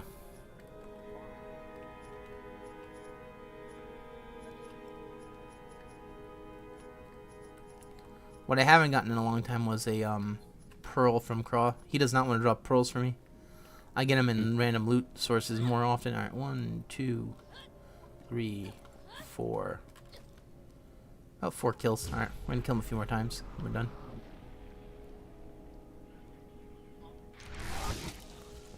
Debating whether or not I'm gonna kill General Knox. But yeah, and that's how it's been though with a lot of games. It's like, you know, the people that you play with, you have to play exactly how they want to play, and even Gmod's like that, you know? It's like, oh yeah, like, what's the rules, you know? It's always been like that with basketball, spectator sports, Smash, you know, all these, like, and even the audience wants you to play certain ways too. Yeah. I can understand that with spectator sports if money is involved, like you're paying to watch, and then people are just being boring, and you know, specifically with that one Bayonetta tournament, you know. Yeah. Yeah, that was pretty bad, you know. That right there could have ended their careers, just because of the amount of money that could have potentially been lost off of that, you know. That's a lot of money to maybe lose, you know.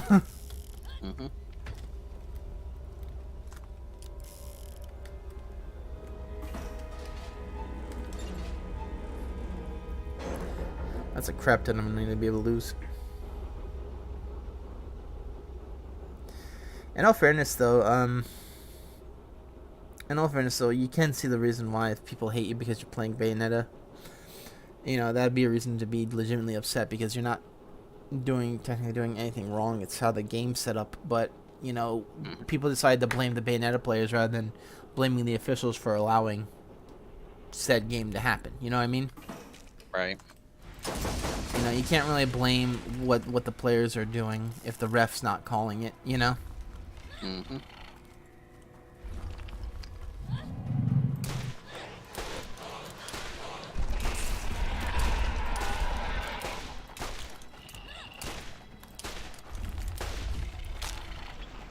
Well, he had the turn because he's a bumbo. Yeah. Oh.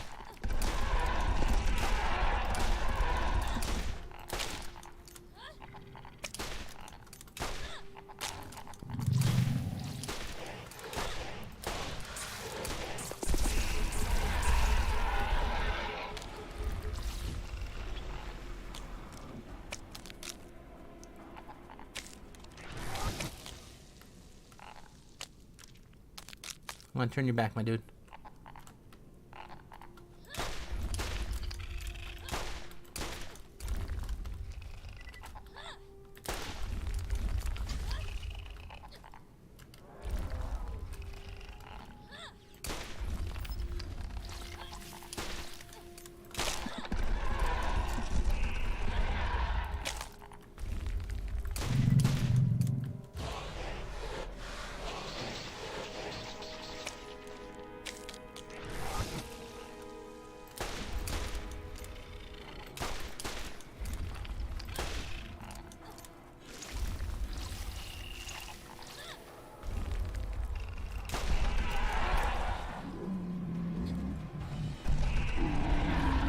Alright.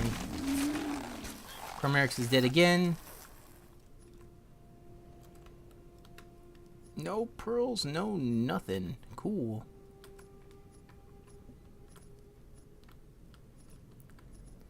Yeah, but that's how it is though with games, and it's why, you know, multiplayer is not always worth it anymore. Yeah, I remember I was against at one point, like single player is king, and now it's like after all No. this, even experiencing it now, it's like maybe single player is king. 'Cause then you don't Yeah. have to deal with other people destroying it for you. Yeah, it's very clout chasing. Yeah. And that's why people are like, that's why apparently there's more and more cheating too, you know? Mm-hmm. And it's like, yeah, like people shouldn't be caught cheating constantly, you know? It's like, why are they cheating constantly, you know? It's a game, you know? And then not only that, it's like an online multiplayer game, and it's like, why? You know, you're ruining the game for like hundreds of people. That's why the companies take it seriously, you know? Because one potentially kill a game, and we're talking millions and millions of dollars. That's why cheating is such a big thing. A lot of people don't realize it. They're like, yeah, I bought the game. Yes, maybe, but you didn't own it though. You know, you're renting a copy pretty much for end user license here. You know, and one of the things that they get you on is, that's a perfect one. Cool, that's such a good one. DL 380.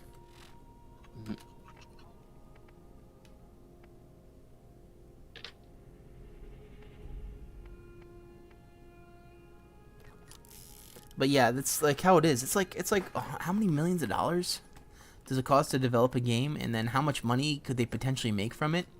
And then you have one person, like 12, 13, 15 years old, come in and potentially ruin hundreds, maybe even thousands of dollars on cheat software that people don't want to have to deal with, you know, when they come on and play. They just want to, you know, a lot of people will play a game because they had a shitty day, they just want to relax, and then you have one person come online and start that shit. Yeah, there's a reason why people are going to be upset. You know, you're ruining, you know, what potentially is a relaxing time with your bullshit. It's the same equivalent of someone making a big scene in a restaurant for no reason. Yeah. You know, over something that they're going to try and fix for you. And it really sucks too, because it's like it ruins the atmosphere, it ruins this, you can't really do much off of it.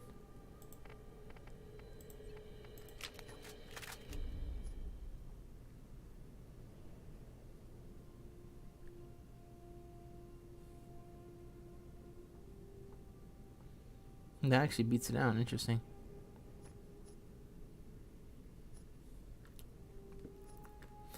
Yeah, but that's excuse me for the coughing, I've been talking a while.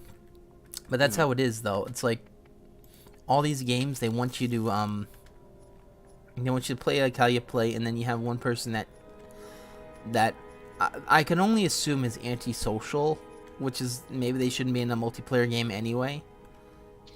Where you know they want to come on in, they want to kind of like destroy your fun and not let you do anything. I swear, like people are like that in Gmod too. On Sandbox, they'll come in, you'll be doing something by yourself, they'll come on in and go among their thing to destroy your shit. It's the equivalent of knocking down a sandcastle, right? Yes. That someone's building, and it's like, why would you do that unless you're intentionally just trying to piss someone off, you know? And then they do the backpedal like, no, I wasn't. I was just. And it's like, nah, you were. You know. And it's like you that's. shouldn't have done that, or even you shouldn't have even joined in the first place. Yeah, it's like all these people will join in, and I can't believe just how many people are getting caught cheating online. You know? Yeah, it's happening very often. It's happening more often than it used to because people are streaming, and they're streaming their cheats, and it's like, yeah. In all fairness, cheating is not the biggest deal in the world because it'll just drive people away from a game. But that's why that's why developers are very, very vocal, and it's why Twitch and YouTube don't like you doing it because it's showing like, oh, it's okay. Yeah. But that's them's the breaks though. It's a lot of money involved. You have to kind of play somewhat similar to how the games are supposed to be played. That's why Fallout 76 doesn't allow mods, even though it's perfectly moddable. That's why you get banned for modding it. Because it's a multiplayer game, and you could potentially add something in that fucks with other people's games. Yep. That's why a lot of people don't care if you cheat in a single-player game, because it's like you're only kind of cheating yourself out of experiencing what the game has to offer. You know? It's why I don't think I've cheated in a game in I don't know how long. Maybe when I was 5. And it was on a Pokemon game to catch Mew. Can you really call that cheating? I wanted to complete the Pokedex. And that was before people found out you could actually cheat Mew in mods. Yeah. Inventory space and mod items. Yeah. I'm supposed to talk about like cheating in multiplayer games. People have been doing that a long time. And they're clout chasing now, so it's even more. It's kind of funny, to be honest, because a lot of times they're not very good. They're just very good at looking at their cheat tool. You know what I mean? But they're not very good at like playing the game with it.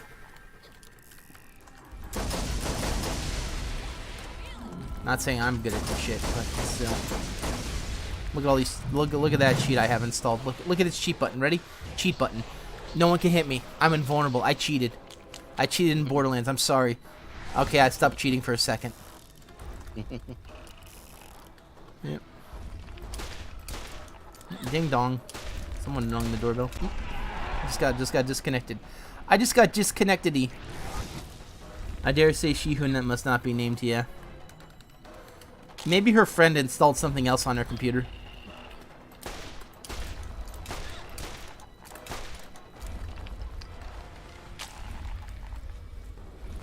I swear, it was my friend. They installed Globosaurus Rex on my computer.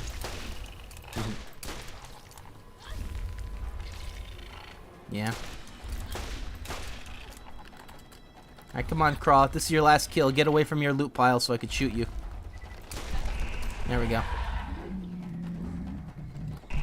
Yeah. Never donate. Never donate to friends or family.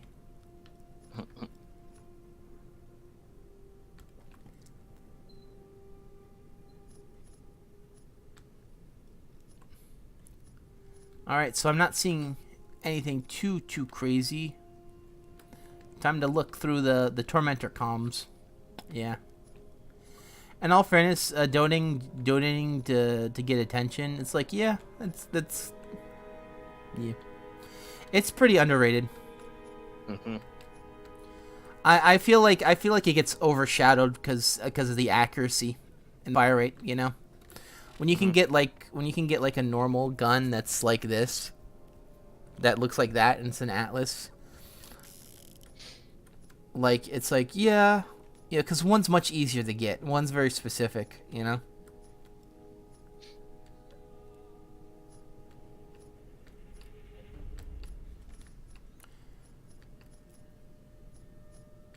I like the bastard one better, but I hate the accuracy on it.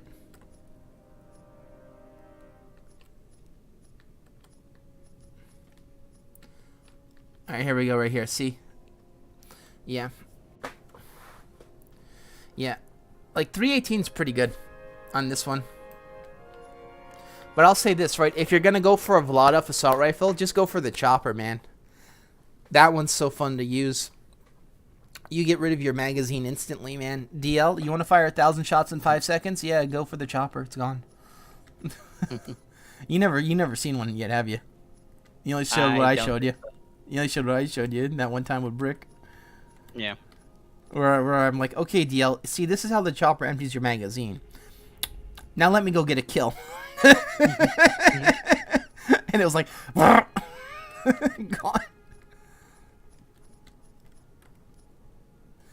Yeah, I am not seeing what I hope to see. We did get to pick up this though, a new professional comm, 61 damage and then better magazine size. But other than that, I did not find anything perfect or great. You didn't know? Okay, go farm Motorhead. Here, I'll show you where he's, well... Shit, that's a long drive, though, in the opposite direction of where I'm going. Go farm Motorhead. He's, so when you go to Nox DLC, instead of taking a right to Chromerics, take a left. I was about to say? What was you about to say?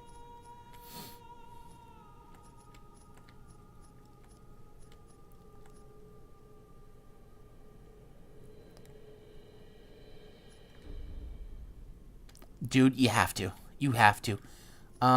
It's a rare drop, but he respawns every 15 minutes, so you don't have to close out the game. Yeah, I farmed... Alright, I'll show you in a second, but you can get some beastly ones. I don't know if I farmed it on, Roland or Brick. Because both of those are good guys with, assault rifles. It was probably on Roland, I would say.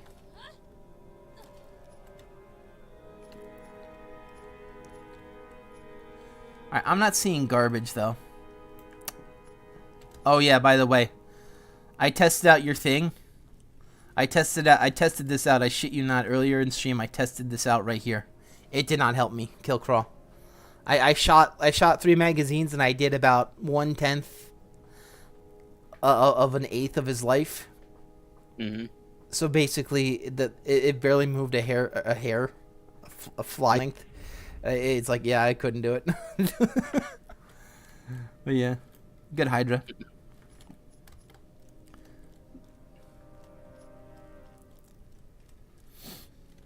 The Hydra's cool though. It's cool, but DL, I have the exact same Hydra. But it's called the TK Wave. And it's exactly the same type of mechanic. You just get up into a guy's face and you shoot him. It's exactly the same.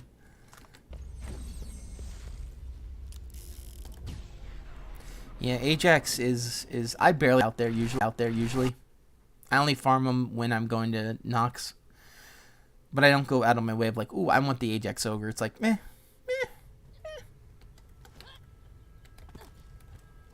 I wanted it on Brick one time. I wanted it on my Brick. I never got it on my Brick. I'll never get on Brick. Yeah. Yeah, the chopper is really cool, deal. We never remember. I think we tried a few times to get it for you, but it just never dropped. It's a rare drop. It's a rare drop. It's a purple one. It's rare.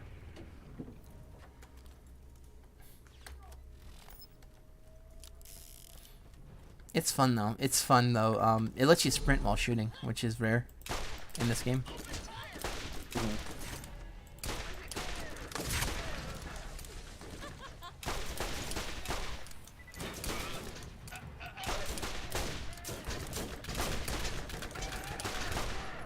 He's gone. But yeah.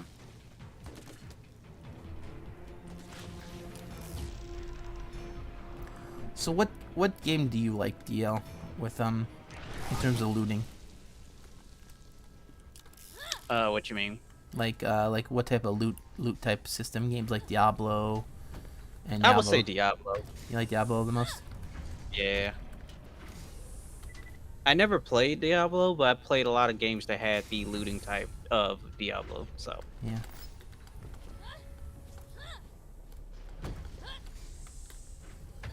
You still don't know the Armory glitch? What? Hey, how do you farm the Armory? Oh, come on, man! You just fall through the slits. You just fall through the slits. Mm-hmm. In fact, also in Hey DL, you could do this, and I accidentally got stuck and slipped. All right, so I want you to imagine this scene, okay? Because it happened a long time ago in a stream that's like probably not worth looking up. I'm like, okay, DL, here's where the don't you run towards that gate. That'll lock us out of the farm. You know, DL's. I'm like, okay, so you gotta just try and stand on this spot, and then instantly Mordecai slipped through like a toothpick. My guy didn't even. Mordecai can't even walk over the glitch spot. He just falls right through it. And Brick gets his hip stuck trying to get in. Huh.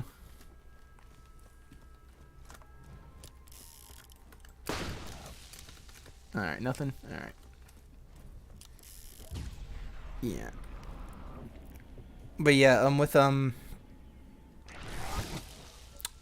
Motorhead, he respawns every 15 minutes, DL, in game. So if you want to, and I one time did this, I would just throw on a YouTube video, wait for him to come back in, and then fight him. Mm-hmm.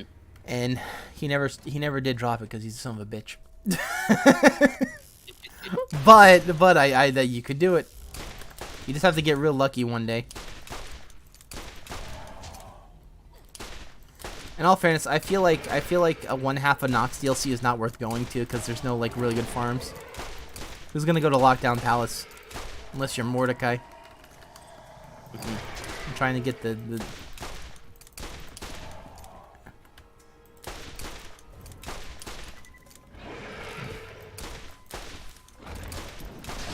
He's gone? Alright. Good. Let's see what we've got. Oh, he dropped the revolver, huh? I don't think we're getting anything too special here, though. Yeah, so this is... Right now I'm in the map where I had 2 Pearl Essence drop the last 2 times I've played. Which is pretty rare. In all fairness, this is feeling like Borderlands 2 style loot drops. Where I'm like, I just can't...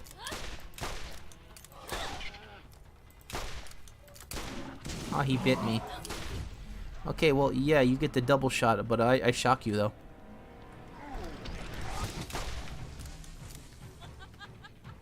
Where's the second guy? He should be spawning in. There he is.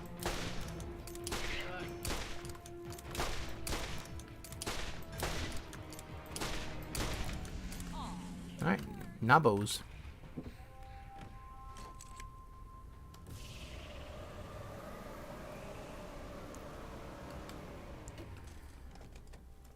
I would really like to get the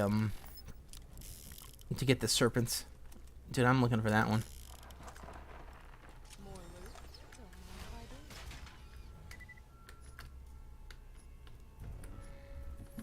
Alright, this is chest for everyone, huh?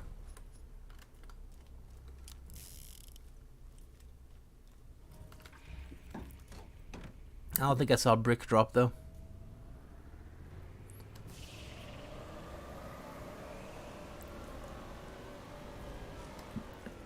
Never turn the mission in.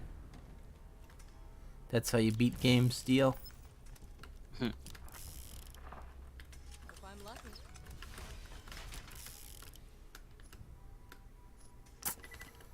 Okay, yeah. That's how I feel like the rest of this run's gonna go, is just blue and white weapons. You gonna turn? Oh my god, it's not turning. Oh, why you not turn?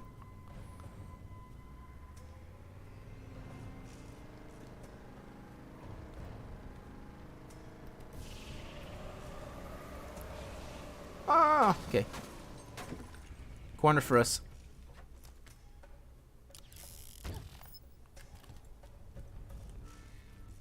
I have to stand here for a second while it disconnects for half a second.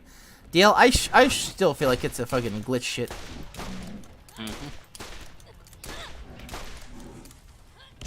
Okay, now he wants to jump on me.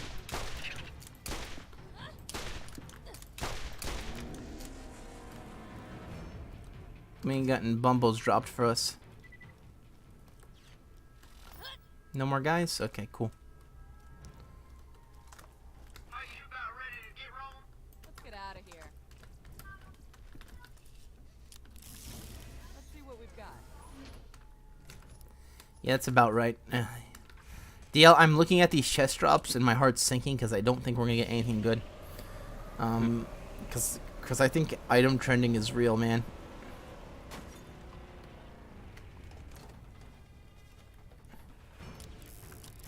Let's do it. Let's crap all over these guys.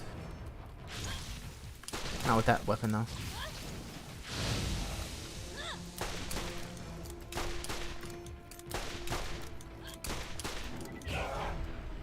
If anyone gets shocked, get shocked.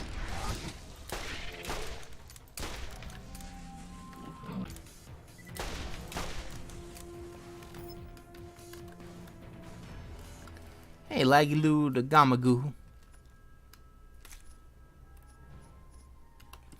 Yeah, I really am wondering if it is CPU related, because it's only for half a second, you know. Like, how does it disconnect for half a second? Is it a speed thing? Is it a CPU thing? Is it just is it just the program itself, you know, not paying attention or losing connection? Try and weaken him.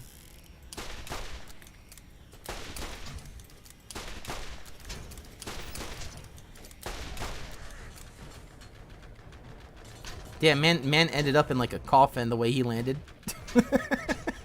Man ended up in a Skyrim coffin.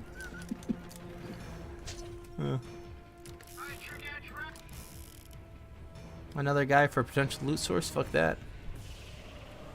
You should have fought me earlier. Alright, deal. I'm gonna go finish off Nox and then we can start dwarves at like 7 or if you want. I don't know. I don't know how long I can be on for dwarfs.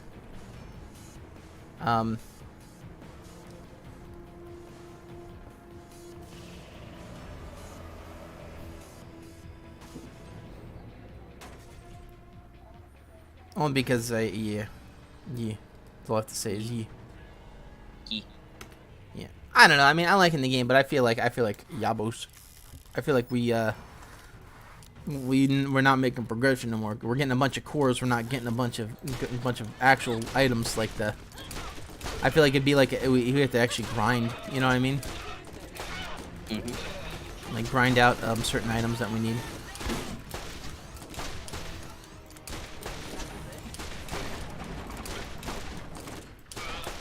Okay, sweet. You know, we really haven't gotten the items we needed, like the magmite and stuff. Yeah.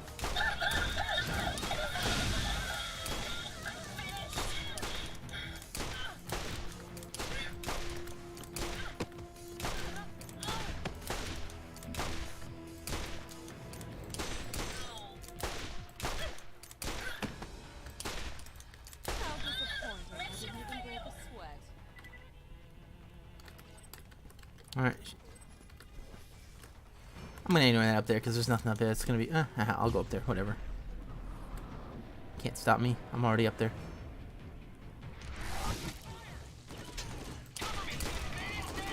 You gotta love how they make the Starship Troopers reference of kill them all. Look at all this stuff. Ow. What the hell?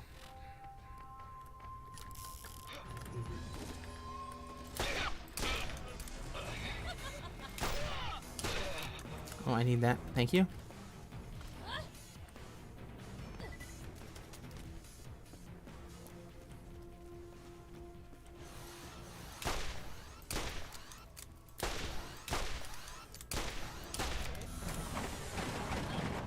Alrighty.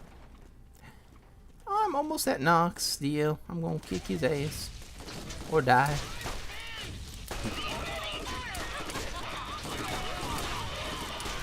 He dropped a purple weapon I need. Cobra, never mind. I don't need that assault rifle.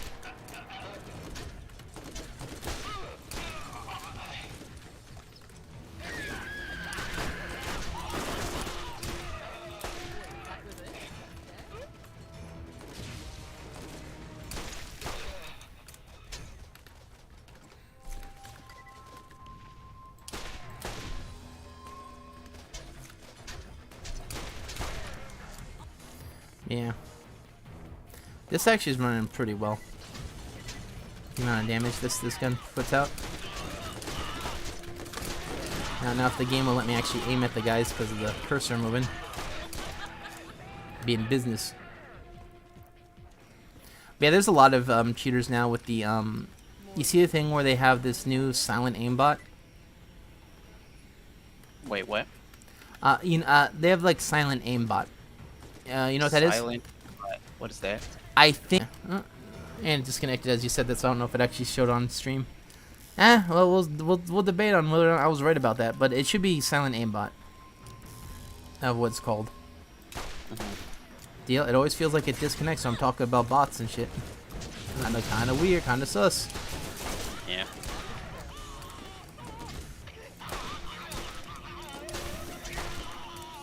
I mean, it's gonna drop anything good. Yep.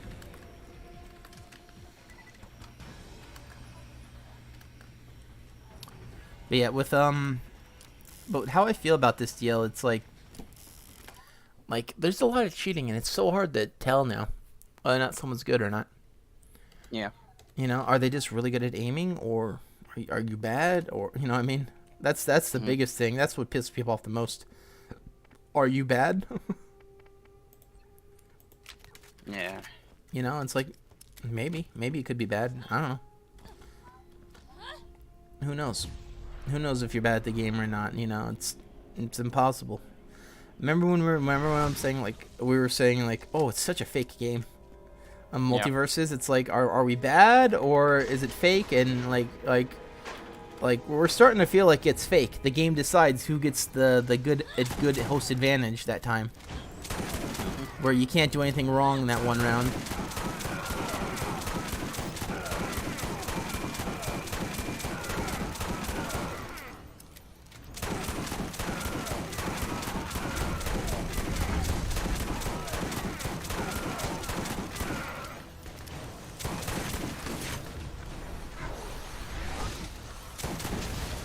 Dude, you've spammed your shit twice now.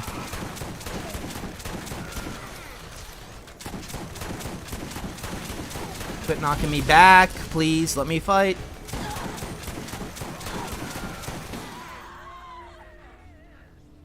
Oh, never mind. He got his health back because game is bad. Game won't let me hit him.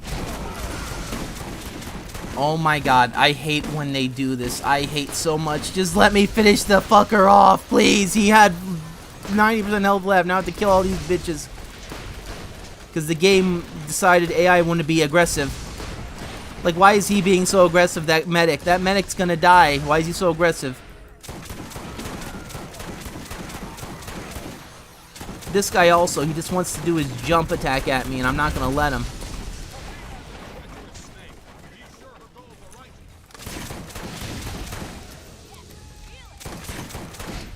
Yeah, let him give his health back to full, thank you, because that's bad mechanic.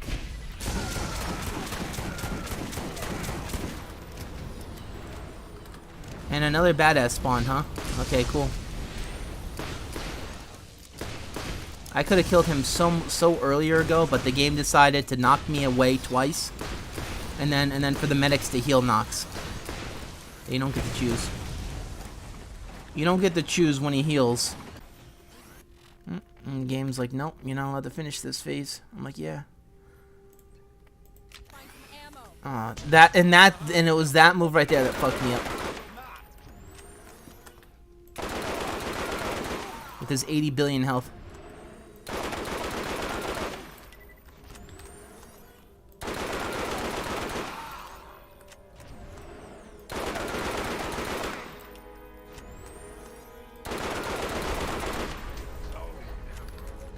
Nox, why you do that to me, man? You make me waste all my ammo?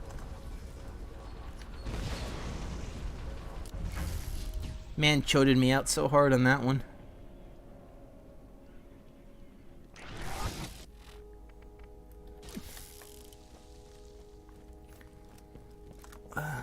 Yeah, so DL Nox can get all his health back in his fight because of the ads that appear. And Yeah. in order to not have that happen, first you destroy the first aid station, and then you let the ad that was there heal up. But the thing is it's such a long and boring fight to do it that way that you always want to try and skip it if you can. And there are times where you can 100% just beat Nox before you fight his minions, right? But if the minions are super aggressive and they start knocking you around, then it's all for naught. Then it's a problem. Yeah, like it depends on, like, it's a DPS race until the minions say, okay, that's enough, and they start shoving your character around and messing up with your aim. Because that was happening. The big guys, the big robots, the ones that punch you, yeah, they started punching me and then knocking my aim off, and then the other guys were shooting me, and I just couldn't put enough damage on Nox to finish him off, and he had like he had like a quarter of health left, which that was like 2 magazines or so, and yeah, no, I had to fight him from full health because the ads just kept healing him, so he had like double his life bar. The best way to fight Nox is actually just to use corrosive, but I didn't want to. That might have been the deciding factor, but it's like I don't always like doing like oh, you have to beat this boss exactly this way constantly. Yeah. I feel like gear like it's cool, gear's cool and all whatnot, but I don't like changing it out if I want to run a specific build. Yep. Which Borderlands 2 forces you to change a lot. 1 doesn't let you do that. 1 doesn't force you to change. I think the only time 1 forces you to change is Chromerics, and that's the only one you kind of need to. And I warned you about that too. It's like, yeah, you need the fire weapons and whatnot. Other than that, though, you pretty much run what you want, and if you want to beat General Nox easy, you use corrosive. Let's see what we've got. I didn't want to though. I don't want to do it though. I was lazy. I was old. Look at all this stuff. Can the second one open? Thank you. But yeah, that's how it would do though. I could have beat him in the first round, but his ads decided round 8.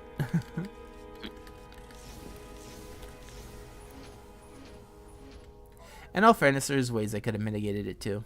Not even gonna lie. Like not soloing him, not focusing him solely. But I wanted to, and I paid the price. Yeah, a favorite. 1.1 is very fast for Jacobs, by the way.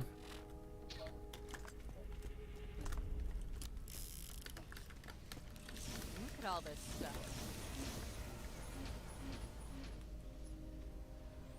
It's one of the better Surkovs I've seen. So, Deal, More loot. do you think we'll actually... You want to just do a few missions on Dwarves in a bit? Yeah. Yeah, we could finish up getting the engineer promotion, and then we maybe do See what we've got. weekly? I'm pretty sure they reset now, but yeah. Yeah, we do like a weekly core hunt or something. Or a deep dive. Let's do a deep dive. I think you get more out of it. In case we don't get to do anything else.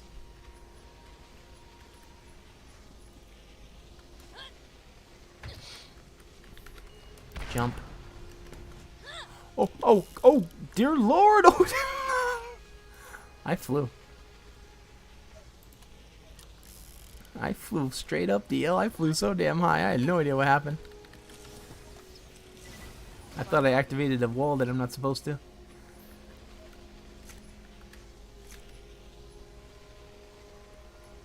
Alright, I feel like I'm gonna get Surkovs a lot.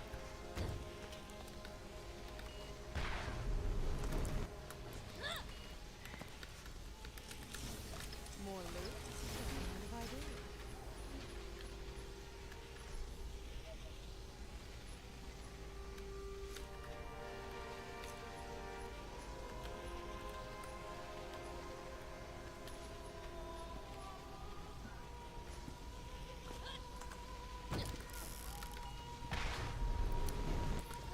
Yeah, I'm not really excited for a lot of new games coming up right now.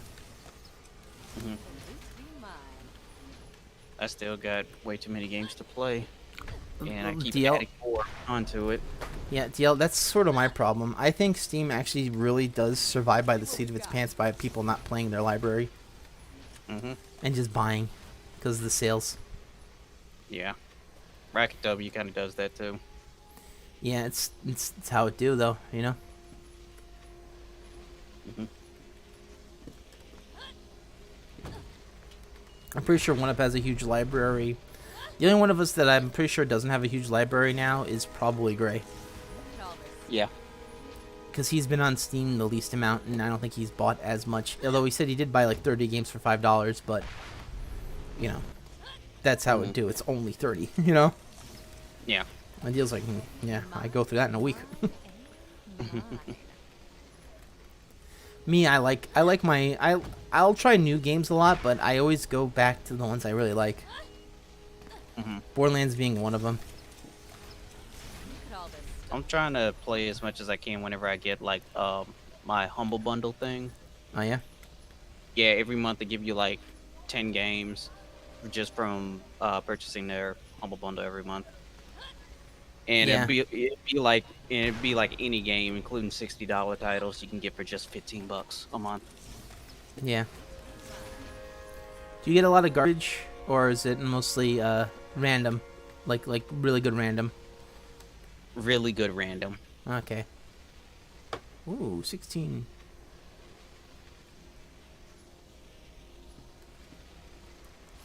Yeah, that's good though. I remember one of us talked about the Humble Bundle, and he gave me one. I forget what it was, what game specifically, but it was a rather recent title. And then he's like, "Oh, cool." And then he did his code, and it was for Fallout 76.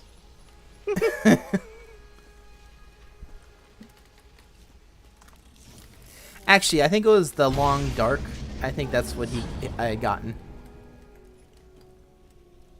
The Long Dark. Yeah, it's a survival Canadian game. Canadian wilderness game. Yeah, I see it. It's with the rabbit. It's the rabbit, like, crack neck thing. Mm-hmm. That's how people know the game. It's the guy that just likes rabbit stew. If I'm lucky. Alright, yabo, yabo, yabo, yabo. Yabo? Alright, cool.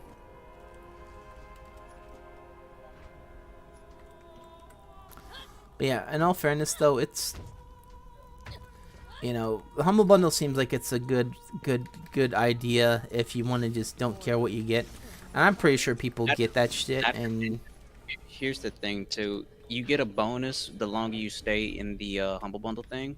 oh yeah. And you can get basically 20% off anything you buy on the Humble Bundle, and everything on their store is also on Steam. So you basically get a free discount. For $15 a month, huh? Yeah. Just Yeah. for doing it for so well, if you keep doing it for so long, you get that discount. It'll give you one all the way up to 20%.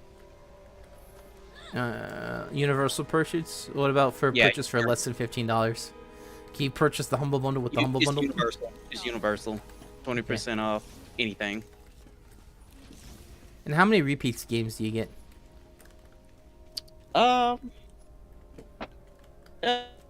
It's kind of rare that I get repeated games. Yeah. Can you use it to exchange for other stuff? Give it back to them, or no? No, you just gift it to somebody. Okay, That's what I've been doing. that's good. Like, was Patio Box one of them, or did you buy that specifically for me? I bought that specifically for you. But yeah, I've never touched that yet. You got me the other one too. The other one I installed, it was Rune Factory or whatever. Mm-hmm. Rune Factory 4. I need to get onto that one too, and Patio Box. Mm-hmm. I don't know, man. I just don't have enough time, Dio. I'm playing Borderlands and then Dwarves and then work. That's what I've been doing. I feel you. And it's like, yeah. I don't even know how I'm going to play a Patio Box, to be honest. I was not very good at Punch-Out. You think I was good at Punch-Out? You kidding me?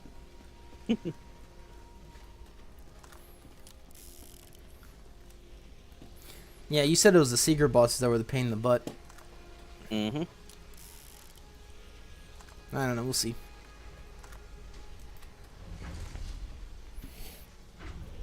I know someone was complaining about it where it's like it's not very intuitive on how they're attacking, and I'm like, I don't know. We'll have to see. I think you're gonna just have like there's two bosses like that you'll probably struggle on. It will be the secret boss, I know for sure, and probably the musical boss, and you'll know when that pops up. I do. Oh man, I sure hope it's not about listening to notes. Like that one puzzle on Resident Evil 3. All this stuff. Remember when we were doing that map and no one could figure it out because the hunters kept screaming every time? It's just punching to the beat, which is actually easy, but you gotta like punch up, down, you know, punch him in the face or punch him in the gut at the right time. So to me it sounds like a DDR almost. Yes. Not bad. Sounds like you're killing Disco Kid.